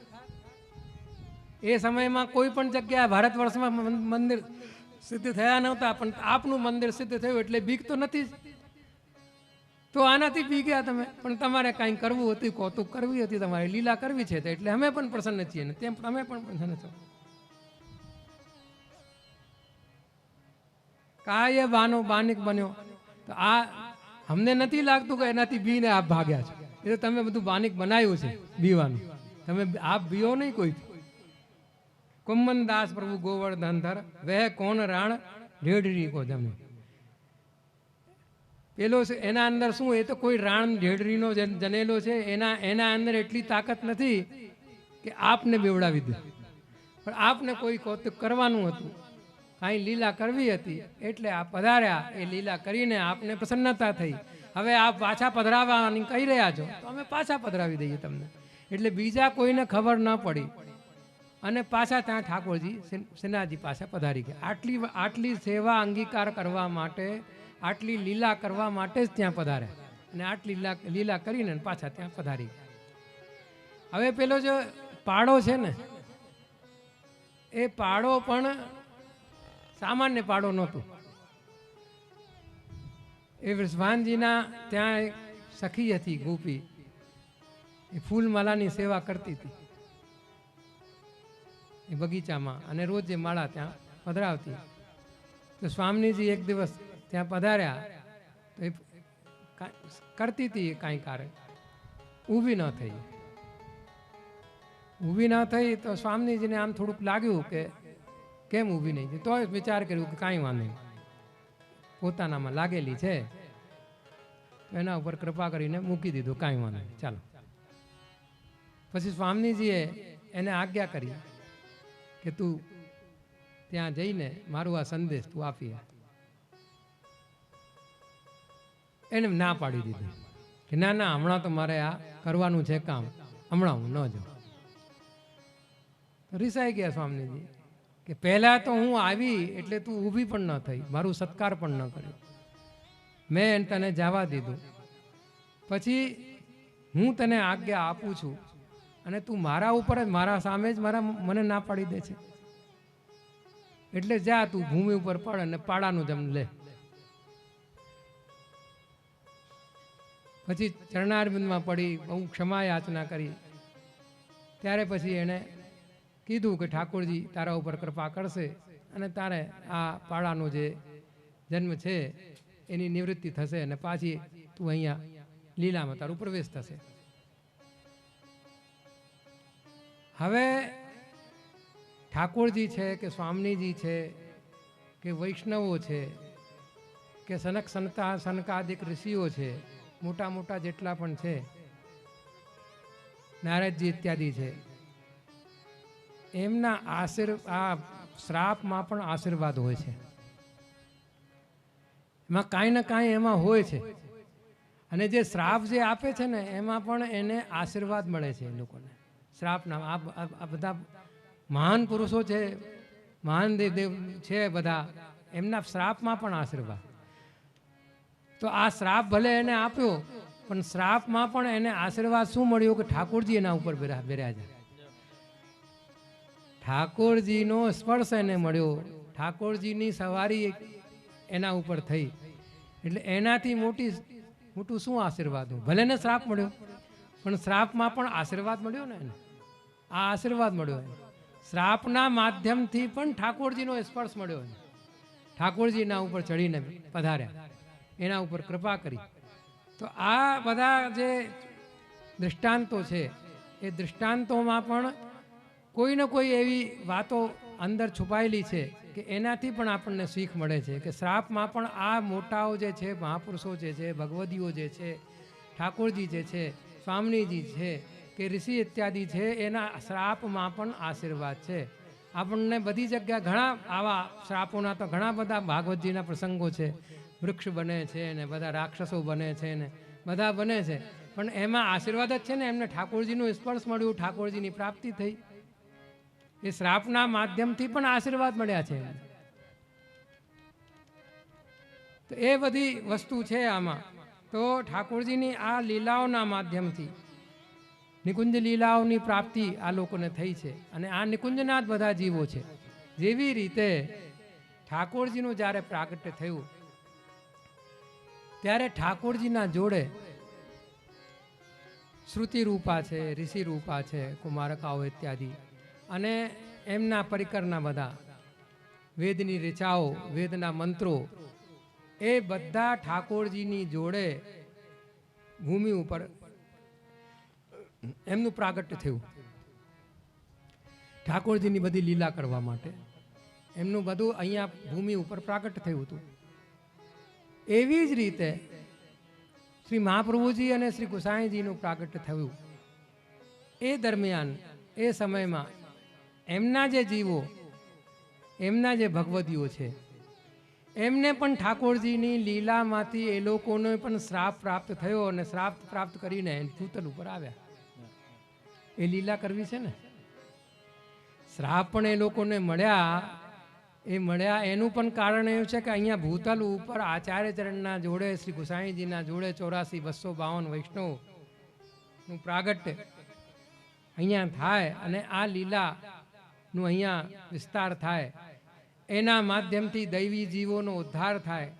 જે દૈવી જીવો જે આ જગતમાં ફરી રહ્યા છે એ દૈવી જીવોનો ઉદ્ધાર થાય. એ દૈવી જીવોને ભગવત પ્રાપ્તિ થાય. એ ઉદ્દેશ્યથી આચાર્ય ચરણનું પ્રાગટ્ય થયું. ઠાકોરજીએ શંકરજીને આજ્ઞા આપી કે તમે પોતાનું સ્વરૂપ પ્રગટ કરીને અને બધાઓને વિમુખ કરો મારાથી. એટલે આ માયાવાદનું પ્રચાર થયું. બહુ વધારે પ્રચાર થયું માયાવાદ. પછી ઠાકોરજીને થયું કે આ તો બધું બધા મારાથી વિમુખ થઈ જશે અને દૈવી જીવ તો ભટકી રહ્યા છે મારા માટે. પછી ઠાકોરજી અને સ્વામીજીને જીએ કૃપા કરી આપણા બધા ઉપર, અને કૃપા કરીને અને એને આજ્ઞા કરીને એને દૈવી જીવોના ઉદ્ધાર કરવા માટે આચાર્ય ચરણનું પ્રાગટ્ય કર્યું. અને માયાવાદનું ખંડન થયું. અને માયાવાદનું ખંડન કરીને ભક્તિ માર્ગની સ્થાપના કરી. પુષ્ટિ માર્ગની આમ પુષ્ટિ માર્ગ તો વ્રજ ભક્તો વ્રજ શ્રીમંતનીઓના સમયથી જ છે, પણ એનું લુપ્ત થઈ ગયું, લોપ થઈ ગયું હતું. એ પાછું આચાર્ય ચરણે પુષ્ટિ માર્ગને એને પ્રગટ કર્યું અને દૈવી જીવોનો ઉદ્ધાર કરવા માટે, માયા માર્ગનું ખંડન કરવા માટે અને શ્રી ભાગવતનો ગૂઢ અર્થને પ્રકાશન કરવા માટે. આચાર્ય ચરણનો પ્રાગટ્ય શું છે? દૈવી જીવનનો ઉદ્ધાર કરવા માટે તો છે જ. બાકી શ્રી ભાગવતનો, કેમ કે આચાર્ય ચરણના પહેલા 3 જ પ્રમાણ હતા. વેદાહ શ્રી કૃષ્ણ વાક્યાની और व्यास सूत्राणी चाहिए. વેદ, શ્રીમદ ભગવદ્ ગીતામાં શ્રી કૃષ્ણના વાક્ય અને બ્રહ્મસૂત્ર, વ્યાસસૂત્ર એટલે બ્રહ્મસૂત્ર. આ 3 જ પ્રમાણ હતા. આચાર્ય ચરણે શ્રીમદ ભાગવતને પ્રમાણ રૂપમાં લીધું અને શ્રીમદ ભાગવતનો ગૂઢ જે ભાવાર્થ છે એનું પ્રકાશન કર્યું છે. આચાર્ય ચરણના સિવાય કોઈ બીજાએ શ્રીમદ ભાગવતનું આટલું સુંદર અને આવી રીતે મોટા મોટા વિદ્વાનો થયા છે. શંકરાચાર્ય, માધવાચાર્ય, નિમ્બાર્કાચાર્ય, બધા ઘણા બધા આચાર્ય, પણ શ્રીમદ ભાગવતનું જેવું આચાર્ય ચરણને વર્ણન કર્યું છે એવું કોઈ બીજાએ નથી કર્યું. તત્વાર્થદીપ નિબંધમાં 4 પ્રકારથી અને 3 પ્રકારથી સુબોધનીજીમાં આમ 7 પ્રકારથી કર્યું છે. એટલે એણે આ ભગવદીઓને બધાઓને અંગીકાર કરીને અને ઠાકોરજીને સન્મુખ કરવા માટે આચાર્ય ચરણનું પ્રાગટ્ય થયું, આપણા ઉપર કૃપા કરવા માટે. નકર તો જો પે શ્રી વલ્લભ પ્રગટ ન હોતે તો વસુધા રહેતી સૂની. એવું છે ને, આચાર્ય ચરણ પ્રગટ ન થાત તો વસુધા સૂની રહી જાત. આપણું શું થાત? આપણા ઉપર કેટલી કૃપા, અને કૃપા કરીને અને ઠાકોરજી પકડાયા છે આપણને. પણ એની કૃપાનું આપણે કાંઈ વિચાર નથી કરતા કે આપણા ઉપર કેટલી કૃપા કરી છે. એનું આપણે વિચાર નથી કરતા કે આપણા ઉપર કૃપા કરવા આપણા માટે જ પ્રગટ થયા છે, બીજા માટે નહીં. જે કૃષ્ણ જન્મ થયું છે એ તો બધા માટે છે, બધાના માટે છે. એ તો કૃષ્ણ જન્મ પણ આ શ્રાવણ શ્યામલે પક્ષેવાળો જે છે ને એ તો ખાલી ને ખાલી પુષ્ટિ માર્ગી જીવો માટે જ છે, બીજા કોઈના માટે નથી. ઠાકોરજીનું પ્રાગટ્ય ખાલી આપણા માટે થયું અને આપણે એનું કાંઈ મહત્વ નથી સમજી રહ્યા. વાત તો એવી છે ને, એનું મહત્વ જ નથી સમજતા આપણે કે કેટલું પરિશ્રમ લઈને ઠાકોરજી આપણા માટે પધાર્યા છે અને આપણે એનું મહત્વ નથી સમજતા. એનું મહત્વ સમજીએ તો આપણું કાંઈ કૃતાર્થતા થાય. તો સ્વામીજી બરસાનાથી પધાર્યા. હવે કોઈ વિચાર કરે તો બરસાનો તો ક્યાં અને સ્વામીજી અહીંયા કેવી રીતે આવી ગયા? તો એના માટે એવું કાંઈ નથી. એ તો વિચાર કરે એટલે અહીંથી ત્યાં પહોંચી જાય. હમણાં મેં કીધું ને થોડીક વાર પહેલાં કે એમના માટે આ બધી લૌકિક વાતો નથી કે વરસાનાથી સ્વામીજી સામગ્રી લઈને કેવી રીતે પધાર્યા હશે, કેટલી વાર લાગી હશે. એ આપણા જેવી નથી. સ્વામીજી તો વિચાર કરે અને ઠાકોરજી વિચાર કરે એટલે તરત પહોંચી જાય. ત્યાંથી પધાર્યા. એને આ લીલા કરવી જ હતી. એમની લીલા એમને કરવી હતી એટલે ત્યાંથી પધાર્યા અને પધારીને અને એ આ લીલા કરી અને લીલા કરીને એની જેની સામગ્રી અંગીકાર કરવાની હતી એને અંગીકાર કરીને સ્વરૂપાનંદની અનુભૂતિ આપીને આ લોકોને પણ સ્વરૂપાનંદની અનુભૂતિ આપવાની હતી અને આ કૌતુક કરવાનું હતું. એ કરીને પધારી ગયા પાછા.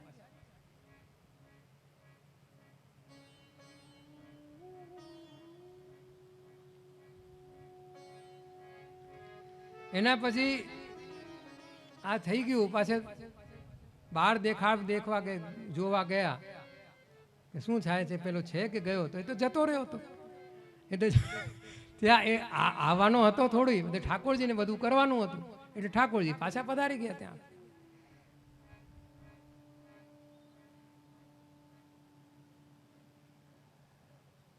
ત્યાં પધાર્યા પછી હવે બીજું આપણે જોઈએ.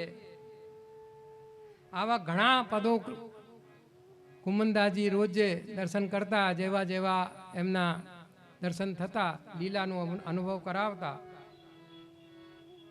એવા એ દર્શનના ગુણગાન કરતા. હવે એના કીર્તનો બધા સાંભળતા અને સાંભળીને અને બહુ એની ચર્ચા થવા લાગી. કુમનદાસજી આવા પદ બનાવે, આવા પદ બનાવે. તો દેસાદી પછી પતિ પાસે એનો પદ લઈને પહોંચી ગયો કે આવું આ પદ ગાન કરે છે, આવનીનો પદ કરી રહ્યા છે. દેખ રહી આવની મદન ગોપાલ કી, आवनी मदन गोपाल की देखरी, आवनी मदन गोपाल की, आवनी मदन गोपाल की, आवनी मदन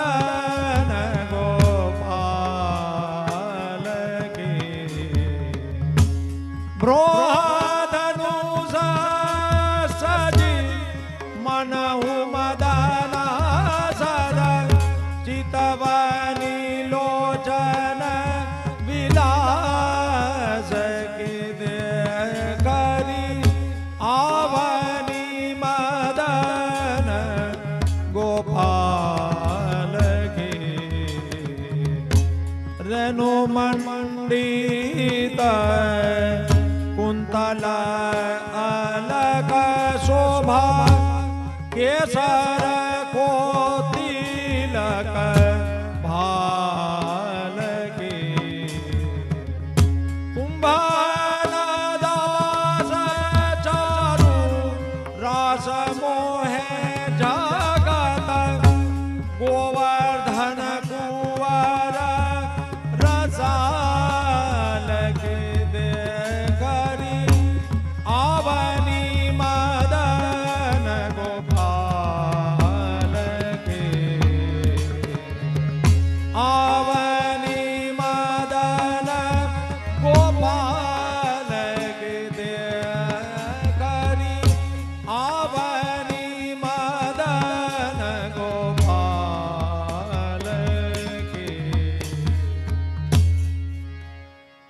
ઠાકોરજીના ગૌચારણ કરતા પધારી રહ્યા છે એનું વર્ણન કરી રહ્યા છે. કેમ કે જેવું દર્શન કરતા એવું વર્ણન કરતા ગજગતિથી ચાલ છે એમની. ગજ જેમ કેમ આનંદથી ચાલે, કોઈનું બીક ન હોય એને. ગજગતિની ચાલ છે ને એનું વર્ણન કરવામાં આવે છે કે ગજની ગતિનો ચાલ, સિંહની ગતિનો ચાલ. એમ ચાલ પણ જુદી જુદી હોય ને બધાની. તો ગજગતિ ચાલ એકદમ મદમસ્ત, શાંતિથી મદમસ્ત ચાલ ચલે એ ગજગતિ ચાલ.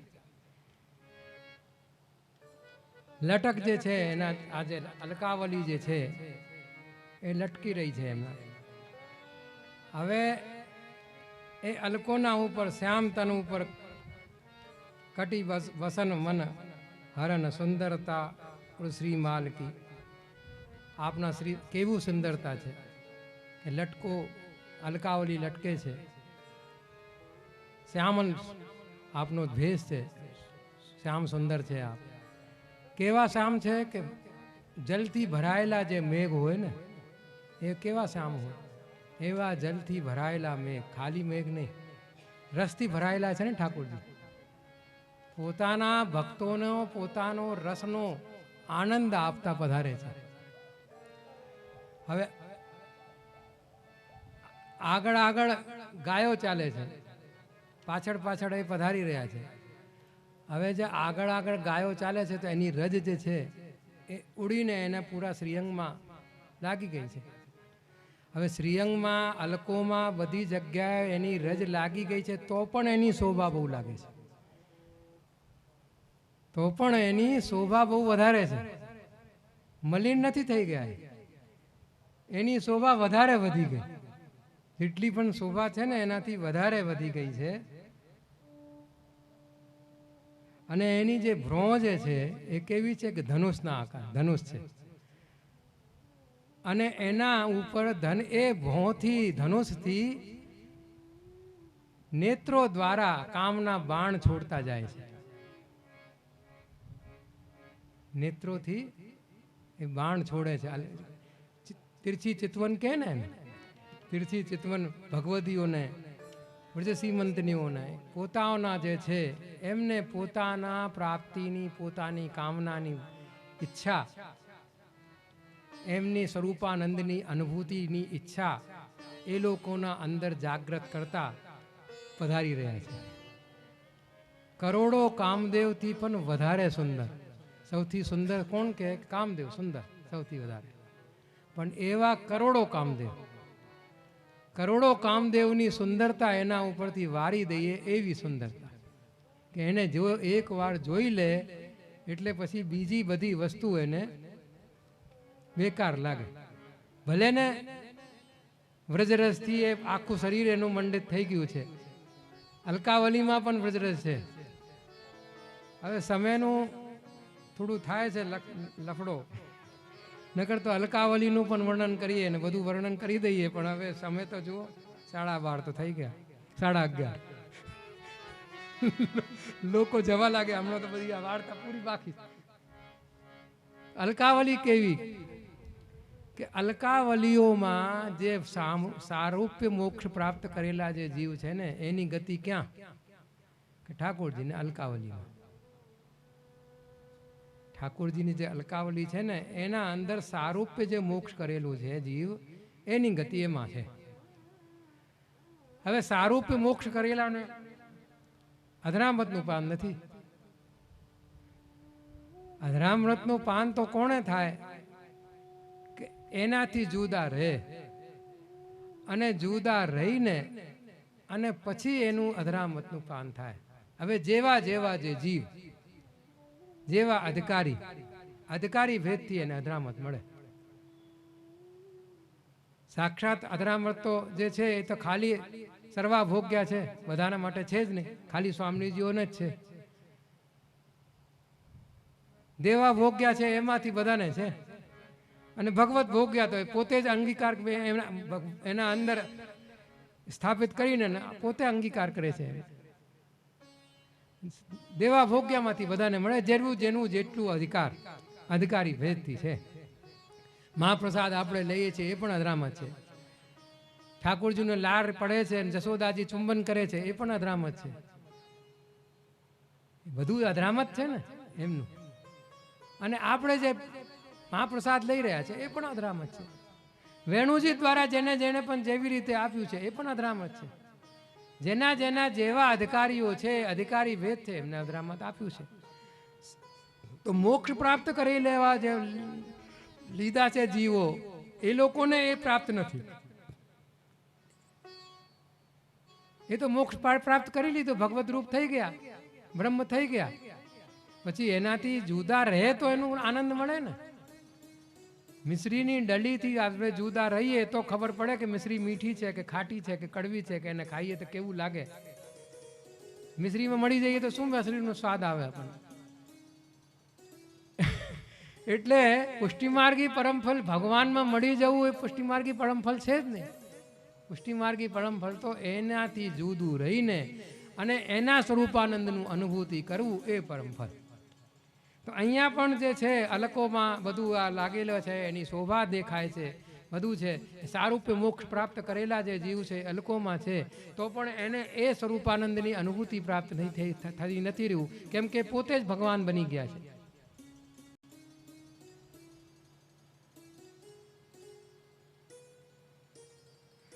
ભો ધનુષ સજી મનહુ મદન સર ચિત્તવની લોચન વિશાલ કી.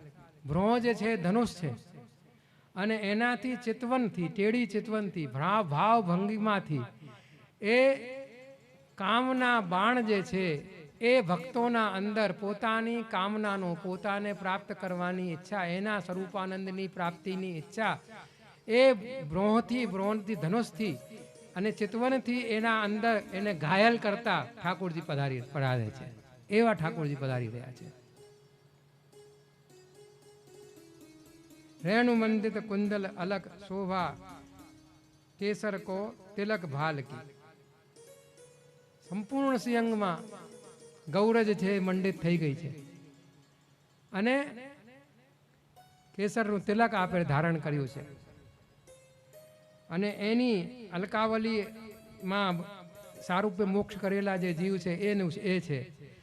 હવે જો કુંડલ જે છે એમાં કુંડલની ઝલમલાટ જે છે એનાથી જે આ સ્થાન છે, આ જે ગંડલ સ્થળ કહેવામાં આવે છે, એમાં સામીપ્ય મોક્ષ કરેલા જે જીવ છે એનું અહીંયા સ્થાન છે. આ જગ્યા બંને સાંખ્ય યોગ બિરાજે છે કુંડલોમાં, અને એની જે ઝલમલાટ છે એ ઝલમલાટ યુક્ત જે આ સ્થાન છે કપોલ જે છે, એમાં સામીપ્ય મોક્ષ પ્રાપ્ત કરેલા જે જીવો જે છે ને એને ત્યાં ગતિ છે. તો એને પણ એ જે છે મુખ્ય ફળ એની પ્રાપ્તિ એને પણ નથી. તો હવે આપણે જોઈએ કે એ બધું મોક્ષ પ્રાપ્ત કરેલા જીવોને આ બધી વસ્તુ નથી, પણ આ જે ભક્તો વ્રજ શ્રીમંતનીઓ છે એમને પોતાની સ્વરૂપાનંદની અનુભૂતિ પ્રાપ્ત કરવાને માટે એ કામરૂપી બાણ પોતાને આ ભ્રમણરૂપી ધનુષથી છોડતા છોડતા પધારી રહ્યા છે. દાસ કુંભન ચારુ રાસ મોહે જગત ગોવર્ધન કુંવર રસાલ. કુંભનદાસજીનો છે કે ચારુ એટલે સુંદર, એનું જે સ્વરૂપ છે એ જે એનું સ્વરૂપ રૂપ લાવણ્ય જે છે એ બધાને મોહી રહ્યો છે, પોતાની તરફ આકર્ષિત કરી રહ્યો છે. એવો જો શ્રી ગોવર્ધનનાથજીનો જો સુંદર કુંવર જે છે રસાલ સ્વરૂપ છે, રસાત્મક છે એ સ્વરૂપ, એવા સ્વરૂપના દર્શન થઈ રહ્યા છે. હવે આ પદ જે છે એ પેલાના રાજાને પેલા સંભળાયું તો રાજાને એમ થયું કે ભાઈ આવા જીવો થઈ ગયા છે કે જેને આવું દર્શન થયા હોય, કે થઈ નથી ગયા છે. આવા ભગવદીઓ આવા જે વૈષ્ણવો ને આવા ભગવદીઓ છે અત્યારે પણ છે. એને કોતવલ થયું કે ક્યાં છે આવા, કેવી રીતે દર્શન થાય? કે છે ત્યાં પારાસોલીમાં છે, ગોવર્ધનનાથજીના શ્રીનાથજીના ત્યાં રોજ જે સેવા કરે છે ને ત્યાં પારાસોલીમાં રહે છે. તો આ ત્યાં હતો એ વખતે સીકરી કરીને છે, ફતેહપુર સીકરી. ફતેહપુર સિકરીમાં બહુ જાતો દેશાધિપતિ, તો ત્યાં હતો તો બોલાવો એને મારા પાસે, ને સવારી લઈ જાઓ, ઘોડા લઈ જાઓ ને પાલકી લઈ જાઓ ને એને સન્માનથી ને એવા જે ભગવતી છે એવા છે એમને લઈને આવો. ત્યાં લેવા ગયા એમને, લેવા ગયા તો કુંભનદાસજી એ વખતે હતા નહીં, તો ત્યાં ખબર કરી એમને, ખેતર ઉપર હતા તો ત્યાં ખબર કરી કે તમને લેવા માટે આવ્યા છે. એને કુંભનદાસજીએ તો ના પાડી દીધી કે મારે શું કામ છે, મારે કાંઈ જરૂરત નથી એની, જવાની પણ જરૂરત નથી. કેમ કે ઠાકોરજીનો બળ છે એને, એક નિષ્ઠ એને નિષ્ઠા છે કે મારા માથે એ બિરાજે છે તો ભલે ને એમ લે છે તે મારું શું બગાડી દેવાનું છે.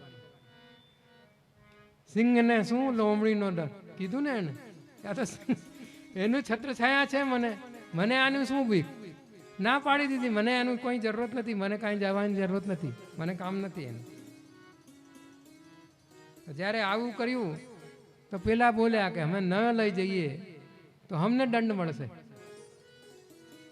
તો તમે પધારો અમારા જોડે, આ સવારી તમને લઈને લેવા માટે અમને મોકલી છે, આ સવારી ઉપર બેસો, ઘોડા ઉપર બેસવો ઘોડા ઉપર બેસો, અને રથ ઉપર બેસવું રથ ઉપર બેસો, પાલકી ઉપર બેસવું તો પાલકી ઉપર બેસો, તમને લઈ ચાલીએ અમે, સન્માનથી લઈ ચાલવાનું કીધું છે.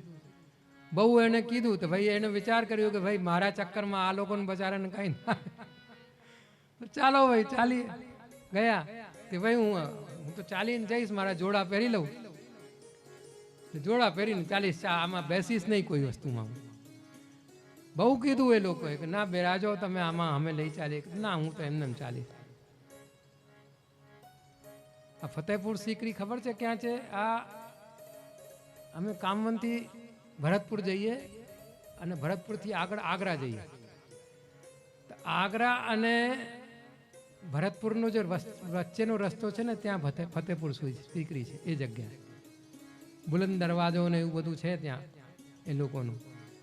એ ફતેહપુર સિકરીમાં એની એ વખતે એ સમયમાં ફતેહપુર સિકરી આવતો હોય રાજા, અને એક રાજધાની જેવી એને બનાવી રાખી હતી. ત્યાં લઈને ગયા એને, ત્યાં અને લઈને ગયા એટલે ત્યાં એના જે ત્યાં ડેરા જ્યાં હતા ત્યાં લઈને ગયા એને, લઈને જઈને એને ખબર કરી કુંભનદાસજી આવ્યા છે, બહાર આવ્યો, સત્કાર કર્યો એને, અને સત્કાર કરીને એને કીધું કે તમે બિરાજો અહીંયા. હવે કુંભનદાસજીને થયું આના ત્યાં ક્યાં હું આવ્યો એવું. પછી એને કીધું કાંઈ મને તમે કાંઈ તમારો ભજન જે છે અને મને સંભળાવો. હવે એણે વિચાર કર્યો કે આને કોઈ એવી વસ્તુ સંભળાવું કે મારાથી નારાજ થઈ જાય, ગુસ્સે થઈ જાય, એવી વસ્તુ સંભળાવું હું કે જેનાથી મારા ઉપર ગુસ્સે થઈ જાય એટલે મારું આનાથી પિંડ છૂટે. તો શું ગાધું કે ભક્તન કો કા સિકરી સો કામ. कहाँ से करे न को काम भक्तन को, कहाँ से करे न को काम, आवत जात पनिया टूटे, बिसर गयो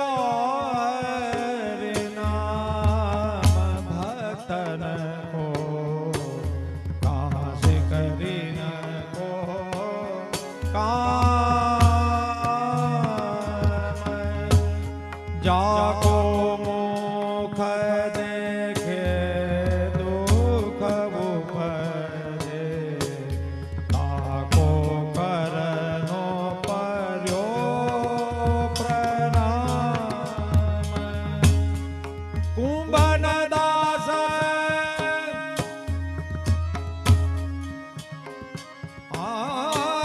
कुंभनदास लाल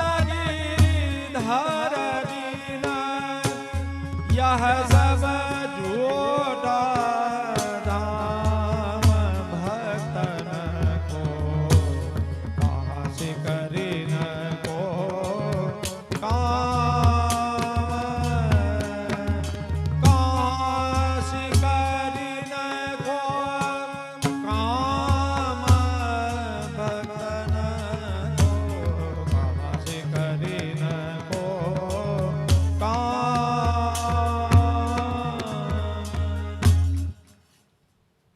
કો કા સીકરી સો કામ. ભક્તન કો આ તારી સીકરીનું શું કામ છે? અહીંયા નકામું મને બોલાવી લીધો. આવત જાત પનૈયા તૂટી. પનૈયા શું પેલું જોડા પહેર્યા હતા ને, આવા જવામાં મારે તો બધું તૂટી ગયા. વિસર ગયો હરિનામ. ભગવત નામ છૂટી ગયું. તારું મારું તને તારું મોઢું જોવાની મારી ઈચ્છા નહીં. તારું મોઢું જોવું પડ્યું મને, અને તને મને નમસ્કાર પ્રણામ કરવા પડ્યા. કેમ કે રાજા છે, દેશાધિપતિ છે, એટલે નમસ્કાર તો કરવા જ પડ્યા તને. વિસર ગયો હરિનામ. ભગવત નામ છૂટી ગયા આટલી વાર સુધી. એનામાં આમ એમ તો ભગવત નામ એને તો છૂટે નહીં હો, પણ આટલું પણ વિપ્રયોગ મને તારા કારણ મળ્યું. ઠાકોરજી મારા પાસે આટલી વાર માટે મારા પાસે આવતા, મારા પાસે રોજ જે ખેલતા હતા, માંગી માંગીને મારાથી ખાતા હતા. આ તારા કારણ બધું છૂટ્યું ને મારું. તું ન આવતા, તું મને ન બોલાવત, બધું મળતું મને તું ત્યાં. તારી આનું શું જરૂરત છે મને? જાકો મુખ દેખે દુઃખ ઉપજે તાકો કરનો પડો નામ. જેનું મોડું જોવાથી મને દુઃખ ઉત્પન્ન થાય એને મને નમસ્કાર કરવું પડવું. હવે જુઓ, દેશાધિપતિ છે હું, એને કોણ કહી શકે આવી રીતે? કોઈ કહી ન શકે. હમણાં એને તો સળધડથી જુદા થઈ જાય 1 મિનિટમાં, પણ એને બીક નથી. એને આ શું બગાડશે મને? અને એના માટે જાણી જોઈને કહી રહ્યા છે કે બીજી વાર મને બોલાવે નહીં. આવું આવું કહું અને કે આ મને બીજી વાર બોલાવે જ નહીં. કુંમનદાસ પ્રભુ લાલ ગિરધર બની યહ સબ ઝૂઠો ધામ. આ બધું કહેવામાં પણ જો તમે ઠાકોરજીનું નામ આવી જ ગયું. બધું કીધું કેમ કે એનાથી એ એટલા બધા આસક્ત છે કે જેનાથી જે આસક્ત થઈ જાય ને, કોઈ પણ લૌકિક ચર્ચા હોય ફરીને ત્યાં જ આવી જશે. આ વસ્તુ દેખાડે છે. એ ભલે ને લૌકિક બધું કરી રહ્યા છે, પણ ઘૂમીને ક્યાં આવી ગયા? કુંમનદાસ પ્રભુ લાલ ગિરધર ઠાકોરજીને પાસે આવી ગયા પાછા. આસક્તિનો મતલબ જ એ છે કે જે આવી શકે છે અને જ્યારે આવી જાય પછી જાતી નથી, આવતી નથી, બહુ મુશ્કેલથી આવે છે. અને જેના પાસે આવી ગઈ પછી જાય નહીં. ઠાકોરજી જેને પકડી લે એને પછી મૂકતા નથી. ઠાકોરજીના અંદર એક વસ્તુ છે, પહેલા તો પકડતા નથી, અને જ્યાં એને પકડી લીધું પછી એને ન મૂકે કોઈ દિવસ. વચ્ચે એને મૂકે જ નહીં ને. આ ઠાકોરજીની વિલક્ષણતા છે કે એનું જે કાંઈ સમજો એ છે કે પહેલા તો એ પકડતા નથી, એને પકડી લે તો પછી મૂકતા નથી, વચ્ચે ન મૂકે પછી એને. પછી તો એની ગતિ કરશે પૂરી, ગતિ કર્યા વગર મૂકે નહીં. પૂતના આવી એને વિસ્પાન કરાવવા માટે એને સ્તનપાન કરાયું. સ્તનપાન કર્યું તો એના પ્રાણ ખેંચતા હતા ઠાકોરજી. એને કષ્ટ થવા લાગ્યું તો જોશ જોશથી પુકારવા લાગી, હા મુંચ, હા મુંચ, હા મુંચ. હવે મુંચ શબ્દના 2 અર્થ થાય છે. મુંચ એટલે મોકવું, છોડી દેવું, અને મુંચ એટલે મોક્ષ આપવું. વચ્ચે તો ભગવાન છોડતા જ નથી કોઈને. એની મોક્ષ પ્રાપ્ત કરાયું હોય, એની ગતિ કરી. કાચવો હોય ને, કાચવો એ એક વખતે કોઈને પકડી લે જ્યાંથી, એ ત્યાંથી ઉખાડીને લઈ જશે, પણ મોડું પાછું છોડે નહીં. એટલે ચેટા હોય ને, શું કહો તમે એને, મોટા મોટા કીડી જેવા ચેટા કે અમારે ત્યાં તો ભુજમાં મંકોડા. એ પકડી લે, મરી જશે, તૂટી જશે, પણ છૂટશે નહીં. એને પકડતા જ આવે, છોડતા આવતું જ નથી. એમ ઠાકોરજીને પણ પકડતા આવડે, પકડી લે પછી છોડે નહીં, વચ્ચે નહીં છોડે. એટલે અહીંયા પણ આમની જે દશા જે છે એ એવી થઈ ગઈ છે કે એને કંઈ પણ હોય એ ત્યાં જ ફરીને આવી જવાનું છે. કોઈ પણ જગતમાં કોઈ પણ વાત થઈ રહી હોય ને, તો ગોવર્ધનધરની વાત તો આવી ગઈ અહીંયા. કે જેના મુખ જોવાથી મને દુઃખ થાય એને મને પ્રણામ કરવા પડ્યું, તો એને એમ વિચાર કર્યો કે ભાઈ આ કોઈ રીતે મને અહીંથી મૂકે, હું ઠાકોરજી પાસે જઉં પાછો. આવી રીતે બોલ્યો તો તે પ્રસન્ન થઈ ગયો પાછો કે આવો કોણ મળે, મારાથી તો બધા પીએ, હું જેવો નથી એવું પણ ખોટું ખોટું મારા વિષયમાં બોલે કે તમે તો આવા ને તમે તો આવા ને તમે તો આવા. આ સાચું સાચું બોલી રહ્યો છું. આવા ભગવતી, આવા ભક્તો આવા ક્યાં મળે જોવા. આ સાચો એ ભાષામાં બોલ્યો કે ખુદાનો સાચો આ છે ભક્ત. આપણે કહીએ કે ભગવાનનો ભક્ત સાચો છે, ઠાકોરજીનો તો છે જ, એ તો દેખાય જ છે. પ્રસન્ન થઈ ગયો હતો. કુમનદાજી તો ઉઠીને જવા લાગ્યા તો પૂછવા લાગ્યો કશું તો લો મારાથી, કશું તો લો. તો હું માંગુ એ આપશે કે હા, કે પાછો મને બોલાવતો નહીં કોઈ દિવસ. કોઈ દિવસ પાછો હવે મને બોલાવતો નહીં. આજે બોલાયો તો બોલાયો, હવે બોલાવતો નહીં. તો એવા એવા ભગવતીઓ કુમનદાસજી દ્વારા આ આપણને શીખવા મળે છે. આપણી દશા તો એવી છે કે હમણાં કોઈ મોટો માણસ આવી જાય તો એના પાછળ પાછળ ફરવા લાગીએ, આપણે ફોટા ખેંચાવીએ ને આમ કરીએ ને આમ એમ કરીએ ને.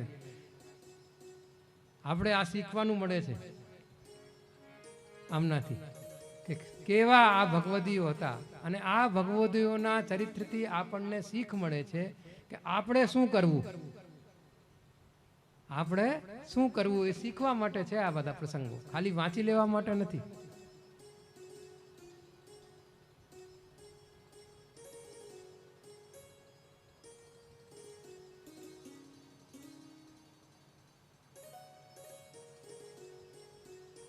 એક સમય માનસિંહ રાજા દેશ બધી જગ્યાથી અહીંયા આવે છે વૃંદાવનમાં, અને વૃંદાવનમાં યમુના પાન કરે, યમુના સ્નાન કરે, બધું પૂજન વગેરે કરે, બધું કરે. પછી ત્યાંના મંદિરોના દર્શન કરવાની ઈચ્છા થઈ. તો હવે રાજા છે કેશવરાય ઠાકોરજીનો જન્માષ્ટમી મનાવતા હતા, આચાર્ય ચરણનો ઉત્સવ પણ મનાવતા હતા, ગુસાઈજીનો ઉત્સવ મનાવતા નહોતા. હવે શ્રીનાથજીએ આજ્ઞા કરી રામદાસજીને કે ભાઈ જેવી રીતે મારો ઉત્સવ મનાવો છો જન્મોત્સવ, એવી રીતે શ્રી ગુસાઈજીનો પણ ઉત્સવ મનાવવો છે.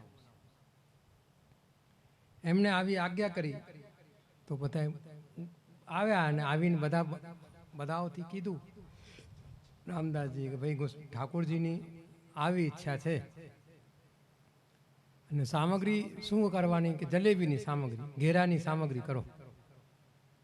રસદાર સામગ્રી હોય, અને રસદાર સામગ્રી શ્રી ગુસાઈજીનો સ્વરૂપ પણ રસાત્મક સ્વરૂપ છે.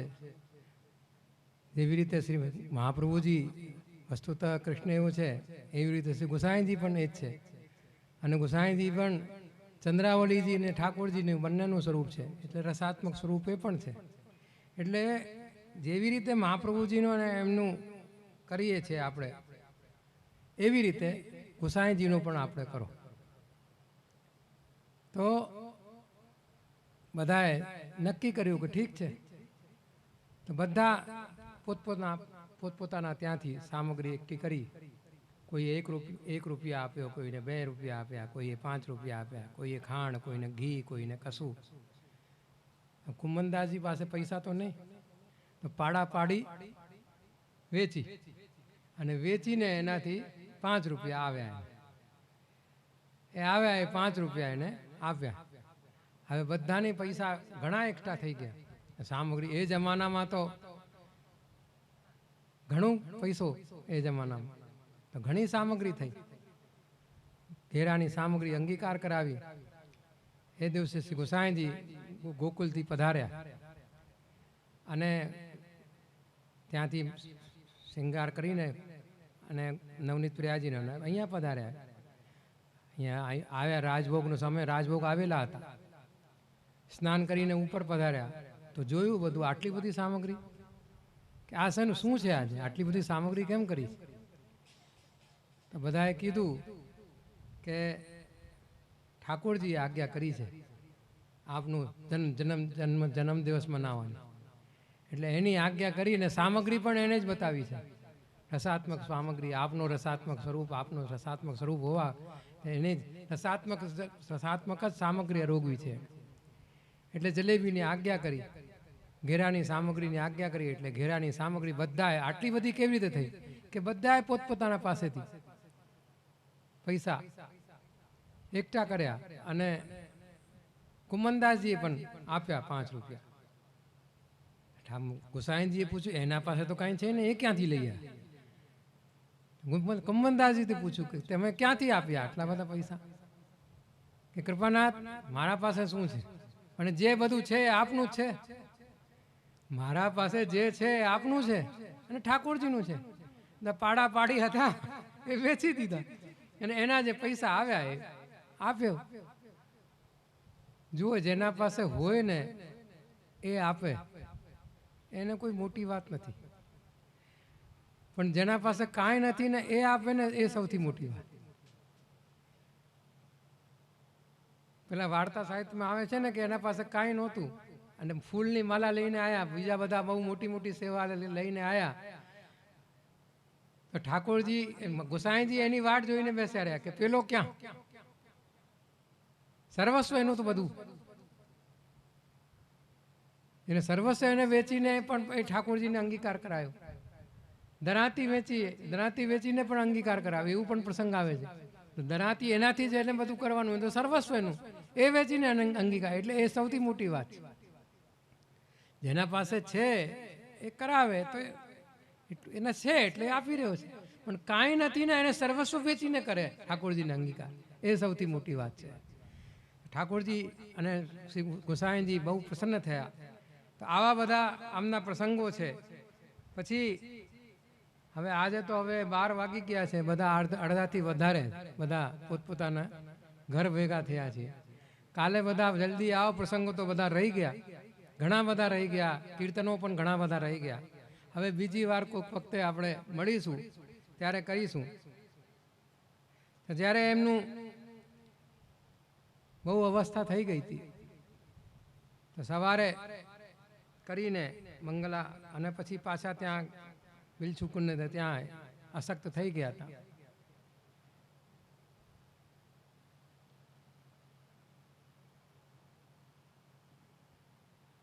ત્યારે ચતુર્ભુજદાસજીથી પૂછ્યું આચાર્ય ગોસાઈજીએ કે ક્યાં છે? કુમનદાસજી દેખાઈ નથી રહ્યા. તો એ બહુ અશક્ત છે, તબિયત એની બરાબર નથી. તો ત્યાં આપ ઓળ્યા છે. તો ગોસાઈજી કીધું કે તમે જાઓ જલ્દી, હવે આવા ભગવદીઓના દર્શન હવે દુર્લભ થશે. તો પછી શ્રી ગોસાઈજી પણ રાજભોગ સુધી પહોંચીને અને પછી નીચે પધારે છે. અને જ્યારે પધારે છે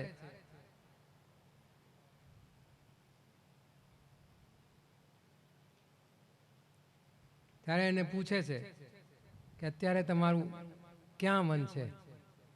કીર્તન તો 2-3 કર્યા છે, એક પદનું હું કરી રહ્યું છું. રસિકની રસમાં રહેત ઘડી, આ કરી દઉં, પછી આનો અર્થ કરી દઈએ, સીધો ડાયરેક્ટ કરી દઉં. રસિકની રસમે રહત ઘડી, કનક બેલ વૃષભાન નંદની, શ્યામ તમાલ ચડી, વેહરત શ્રી गिरधर लाल संग, કોન પાઠ પડી, કુમનદાસ પ્રભુ ગોવર્ધનધર, રતિ રસ કેલી ચડી. સ્વામીજીના અને ઠાકોરજીના નિકુંજના ભાવનો આ પદ છે કે આ રસિકની રસમાં 2400 કલાક ઠાકોરજી અને સ્વામીજી લીલા રસમાં મગ્ન રહે છે. ઠાકોરજી અને સ્વામીજી જે છે એ બીજું કોઈ કાર્ય કરતા જ નથી. બીજા જેટલા પણ છે, ભક્તોનો ઉદ્ધાર કરવું કે એને કાંઈ જ્ઞાન આપવું કે સૃષ્ટિ ઉત્પન્ન કરવી કે બીજા બધા એનો સંહાર કરવું, એ બધા બીજા બધા એમના જે વ્યૂહરૂપ છે એ બધા કરે. પૂર્ણ પુરુષોત્તમ જે છે એ તો ઠાકોરજી અને સ્વામીજી સદા લીલા રસમાં મગ્ન રહે છે. તો રસિકની રસમે રહત ઘડી, કનક બેલ વૃષભાન નંદની, શ્યામ તમાલ ચડી. સ્વામીજી કહેવા કે કનક બેલ છે અને તમાલનું વૃક્ષ, બેલ જે ચડેલી છે અને તમાલ વ્રજમાં તમાલના વૃક્ષ મળે આપણને જોવામાં. આ બાજુ તો મળે કે નહીં ખબર નહીં, પણ વ્રજમાં ઘણા મળે. શ્યામ તમાલના વૃક્ષો જે છે એ ઠાકોરજીનું સ્વરૂપ છે, શ્યામ તમાલનો જે છે. અને એના ઉપર જે બેલ ચઢેલી છે એ સ્વામીજી કનક બેલ વૃષભાનંદની શ્યામ તમાલ ચડી એનાથી લપટેલા છે. એનાથી એક ક્ષણ પણ જુદા નથી થતા ઠાકોરજી અને સ્વામીજી. એક ક્ષણના માટે પણ વિખૂટા નથી થતા, કેમ કે એક જ છે, બંને એક જ સ્વરૂપ છે. ઠાકોરજીનું અને સ્વામીજીનું કોઈ જુદું છે શરીર નથી, એક જ સ્વરૂપ છે. આપણે લીલા માટે એના દર્શન કરવા માટે જુદા જુદા દર્શન થાય છે, બાકી છે બંને એક જ. એમાં કોઈ પણ પ્રકારનું ભેદ નથી ઠાકોરજી અને સ્વામીજી. તો એવા જે કનક બેલે વૃષભાનંદની જે છે એ શ્યામ તમાલ ઉપર ચડેલી છે. વેરત ગિરધર લાલ સંગ કોણ પાઠ પડી, સદા ઠાકોરજીના જોડે વિહાર કરે છે. ઠાકોરજીના નિકુંજમાં સદા એ વિહાર કરી રહ્યા છે, સદા એમના જોડે રસકેલી કરી રહ્યા છે, આનંદમાં મગ્ન રહે છે. પોતા ભગવત સ્વરૂપાનંદની અનુભૂતિ પોતે કરે છે અને પછી ઠાકોરજી એના સ્વરૂપાનંદની અનુભૂતિ પોતાના અંદર કરે છે. કોઈક જગ્યાએ ઠાકોરજી જે છે એ એમનું આનંદનું અનુભૂતિ કરે છે અને કોઈક જગ્યાએ સ્વામીજી એમનો સ્વરૂપાનંદની અનુભૂતિ કરે છે. તો આ રસકેલી એ કરી રહ્યા છે. કોઈક જગ્યાએ એ ભોગતા છે અને કોઈક જગ્યાએ ભોગ છે. જ્યાં સ્વામીજી ભોગતા છે ત્યાં ઠાકોરજી ભોગ્ય છે, અને જ્યાં ઠાકોરજી ભોગતા છે ત્યાં સ્વામીજી ભોગ્ય છે. બંને એકબીજાના ભોગતા અને ભોગ્ય છે અને નિરંતર ક્રીડા કરી રહ્યા છે, નિરંતર લીલા રસમાં મગ્ન રહે છે અને એમાં જ એ 24 કલાક અને એમાં જ રહે છે. બીજું કંઈ એને છે જ નહીં. ભગવત સ્વરૂપાનંદની અનુભૂતિ એકબીજાને કરાવી અને ભગવાન એ ભગવત સ્વરૂપાનંદની અનુભૂતિ સ્વામીજીના માધ્યમથી બ્રજ ભક્તોને કરાવી, બ્રજ શ્રીમંતનીઓને કરાવી અને બીજા જેટલા પણ ભક્તો છે એમને પણ પોતાના સ્વરૂપાનંદની અનુભૂતિ કરાવી. એમાં જ એ નિમગ્ન રહે છે. કુંમનદાસ પ્રભુ ગોવર્ધનધર રસ ધનધર રતિ રસ કેલી ચડી. રતિ રસની પ્રેમની જે રસ છે એનું એમ કહો કે સમુદ્ર બહુ વધારે પ્રમાણમાં એને દર્શન થઈ રહ્યા છે કે એના નીલા રસમાં નિમગ્ન થઈ ગયા છે, એમાં સરાબોર થઈ ગયા છે કે એના સિવાય એને બીજું કાંઈ નથી દેખાઈ રહ્યું. અને અંતિમ સમા કે કહે છે ને અંત મતાસો ગતા, ઠાકોરજીની એ લીલામાં એ નિમગ્ન થઈ ગયા અને પછી અંતમાં એને એ જ લીલા પ્રાપ્ત થઈ, કેમ કે ત્યાંના જીવ છે ને એને એ જ પ્રાપ્ત થયું. તો કાલના હવે ક્રમમાં આપણે આગળ સુરદાસજીનું આપણે કાલે લઈશું અને વહેલા બધા આવશો તો આનંદ આવશે. આજે ઘણું બધું છોડી દેવું પડ્યું છે, ઘણું મોડું ચાલુ થયું એટલે છોડી દેવું પડ્યું. એમાં મને થોડું આનંદ ના આવ્યું ને તમને તો ક્યાંથી આવ્યું હશે. એટલે થોડા ટાઈમથી આવો તો, અને ટાઈમથી પછી ભાગવાની બધાને સમય પણ હોય, સમયની મર્યાદા હોય, બધાને જવાનું પણ હોય. 11:30 પોણા 12 થાય છે એટલે બધા ભાગવા લાગે છે. તો થોડુંક વહેલું ચાલુ કરીએ આપણે તો થોડું આનંદ મળે આપણે. અને આનંદ લેવા માટે પુરુષોત્તમ માસમાં આપણે ભેગા થયા છે. ભગવત નામ રૂપી અમૃતથી આપણે સિંચીએ. જેટલું આપણે સેવા કરી રહ્યા છે એનાથી વધારે કરીએ, થોડુંક વધારે અંગીકાર કરાવીએ, નવી સામગ્રી રોજ જે બનાવીને ઠાકોરજીને અંગીકાર કરીએ. જેટલું ભગવત નામ લઈ રહ્યા છે એનાથી વધારે લઈએ, કેમ કે પુરુષોત્તમ માસમાં એવું છે કે જેટલું કરે એનાથી અસંખ્ય એનું ફલ મળે છે. તો એ ફલ ભગવત નામમાં, ભગવત સેવામાં, ભગવત ગુણગાનમાં, પહેલાં ભગવત સેવા કરવી, ભગવત નામ લેવો, ભગવત ગુણગાન કરવો, પછી દાન પુણ્ય કરવું કે જે કાંઈ કરવું હોય પછી પહેલાં ભગવત સેવા, ભગવત નામ, એના પછી જે કાંઈ દાન પુણ્ય કરવું છે કે બીજું કાંઈ કરવું છે કે ગાયને કરવું છે કે જે કાંઈ પણ કરવું હોય એની છૂટ પછી. પણ પહેલાં આ બંને પહેલાં કરીને અને એ જ ભાવથી કરવાનું કે આપની કૃપાથી આપના સ્વરૂપાનંદની અનુભૂતિ થાય, આપના ચરણારવિંદની અનુભૂતિ થાય, આપના ચરણારવિંદ હૃદયારૂઢ હોય એવું પ્રતિદિન માંગવાનું, એક દિવસ નહીં રોજે, અને ભાવથી માંગવાનું. એટલું કહીને મારું આ અલ્પ વક્તવ્ય અહીંયા સમાપ્ત કરું છું. શ્રી વલ્લભાધીશ કી જય શ્રી ગુસાઈજી પરમ દયાલ કી જય શ્રી કલ્યાણ રાય પ્યારે કી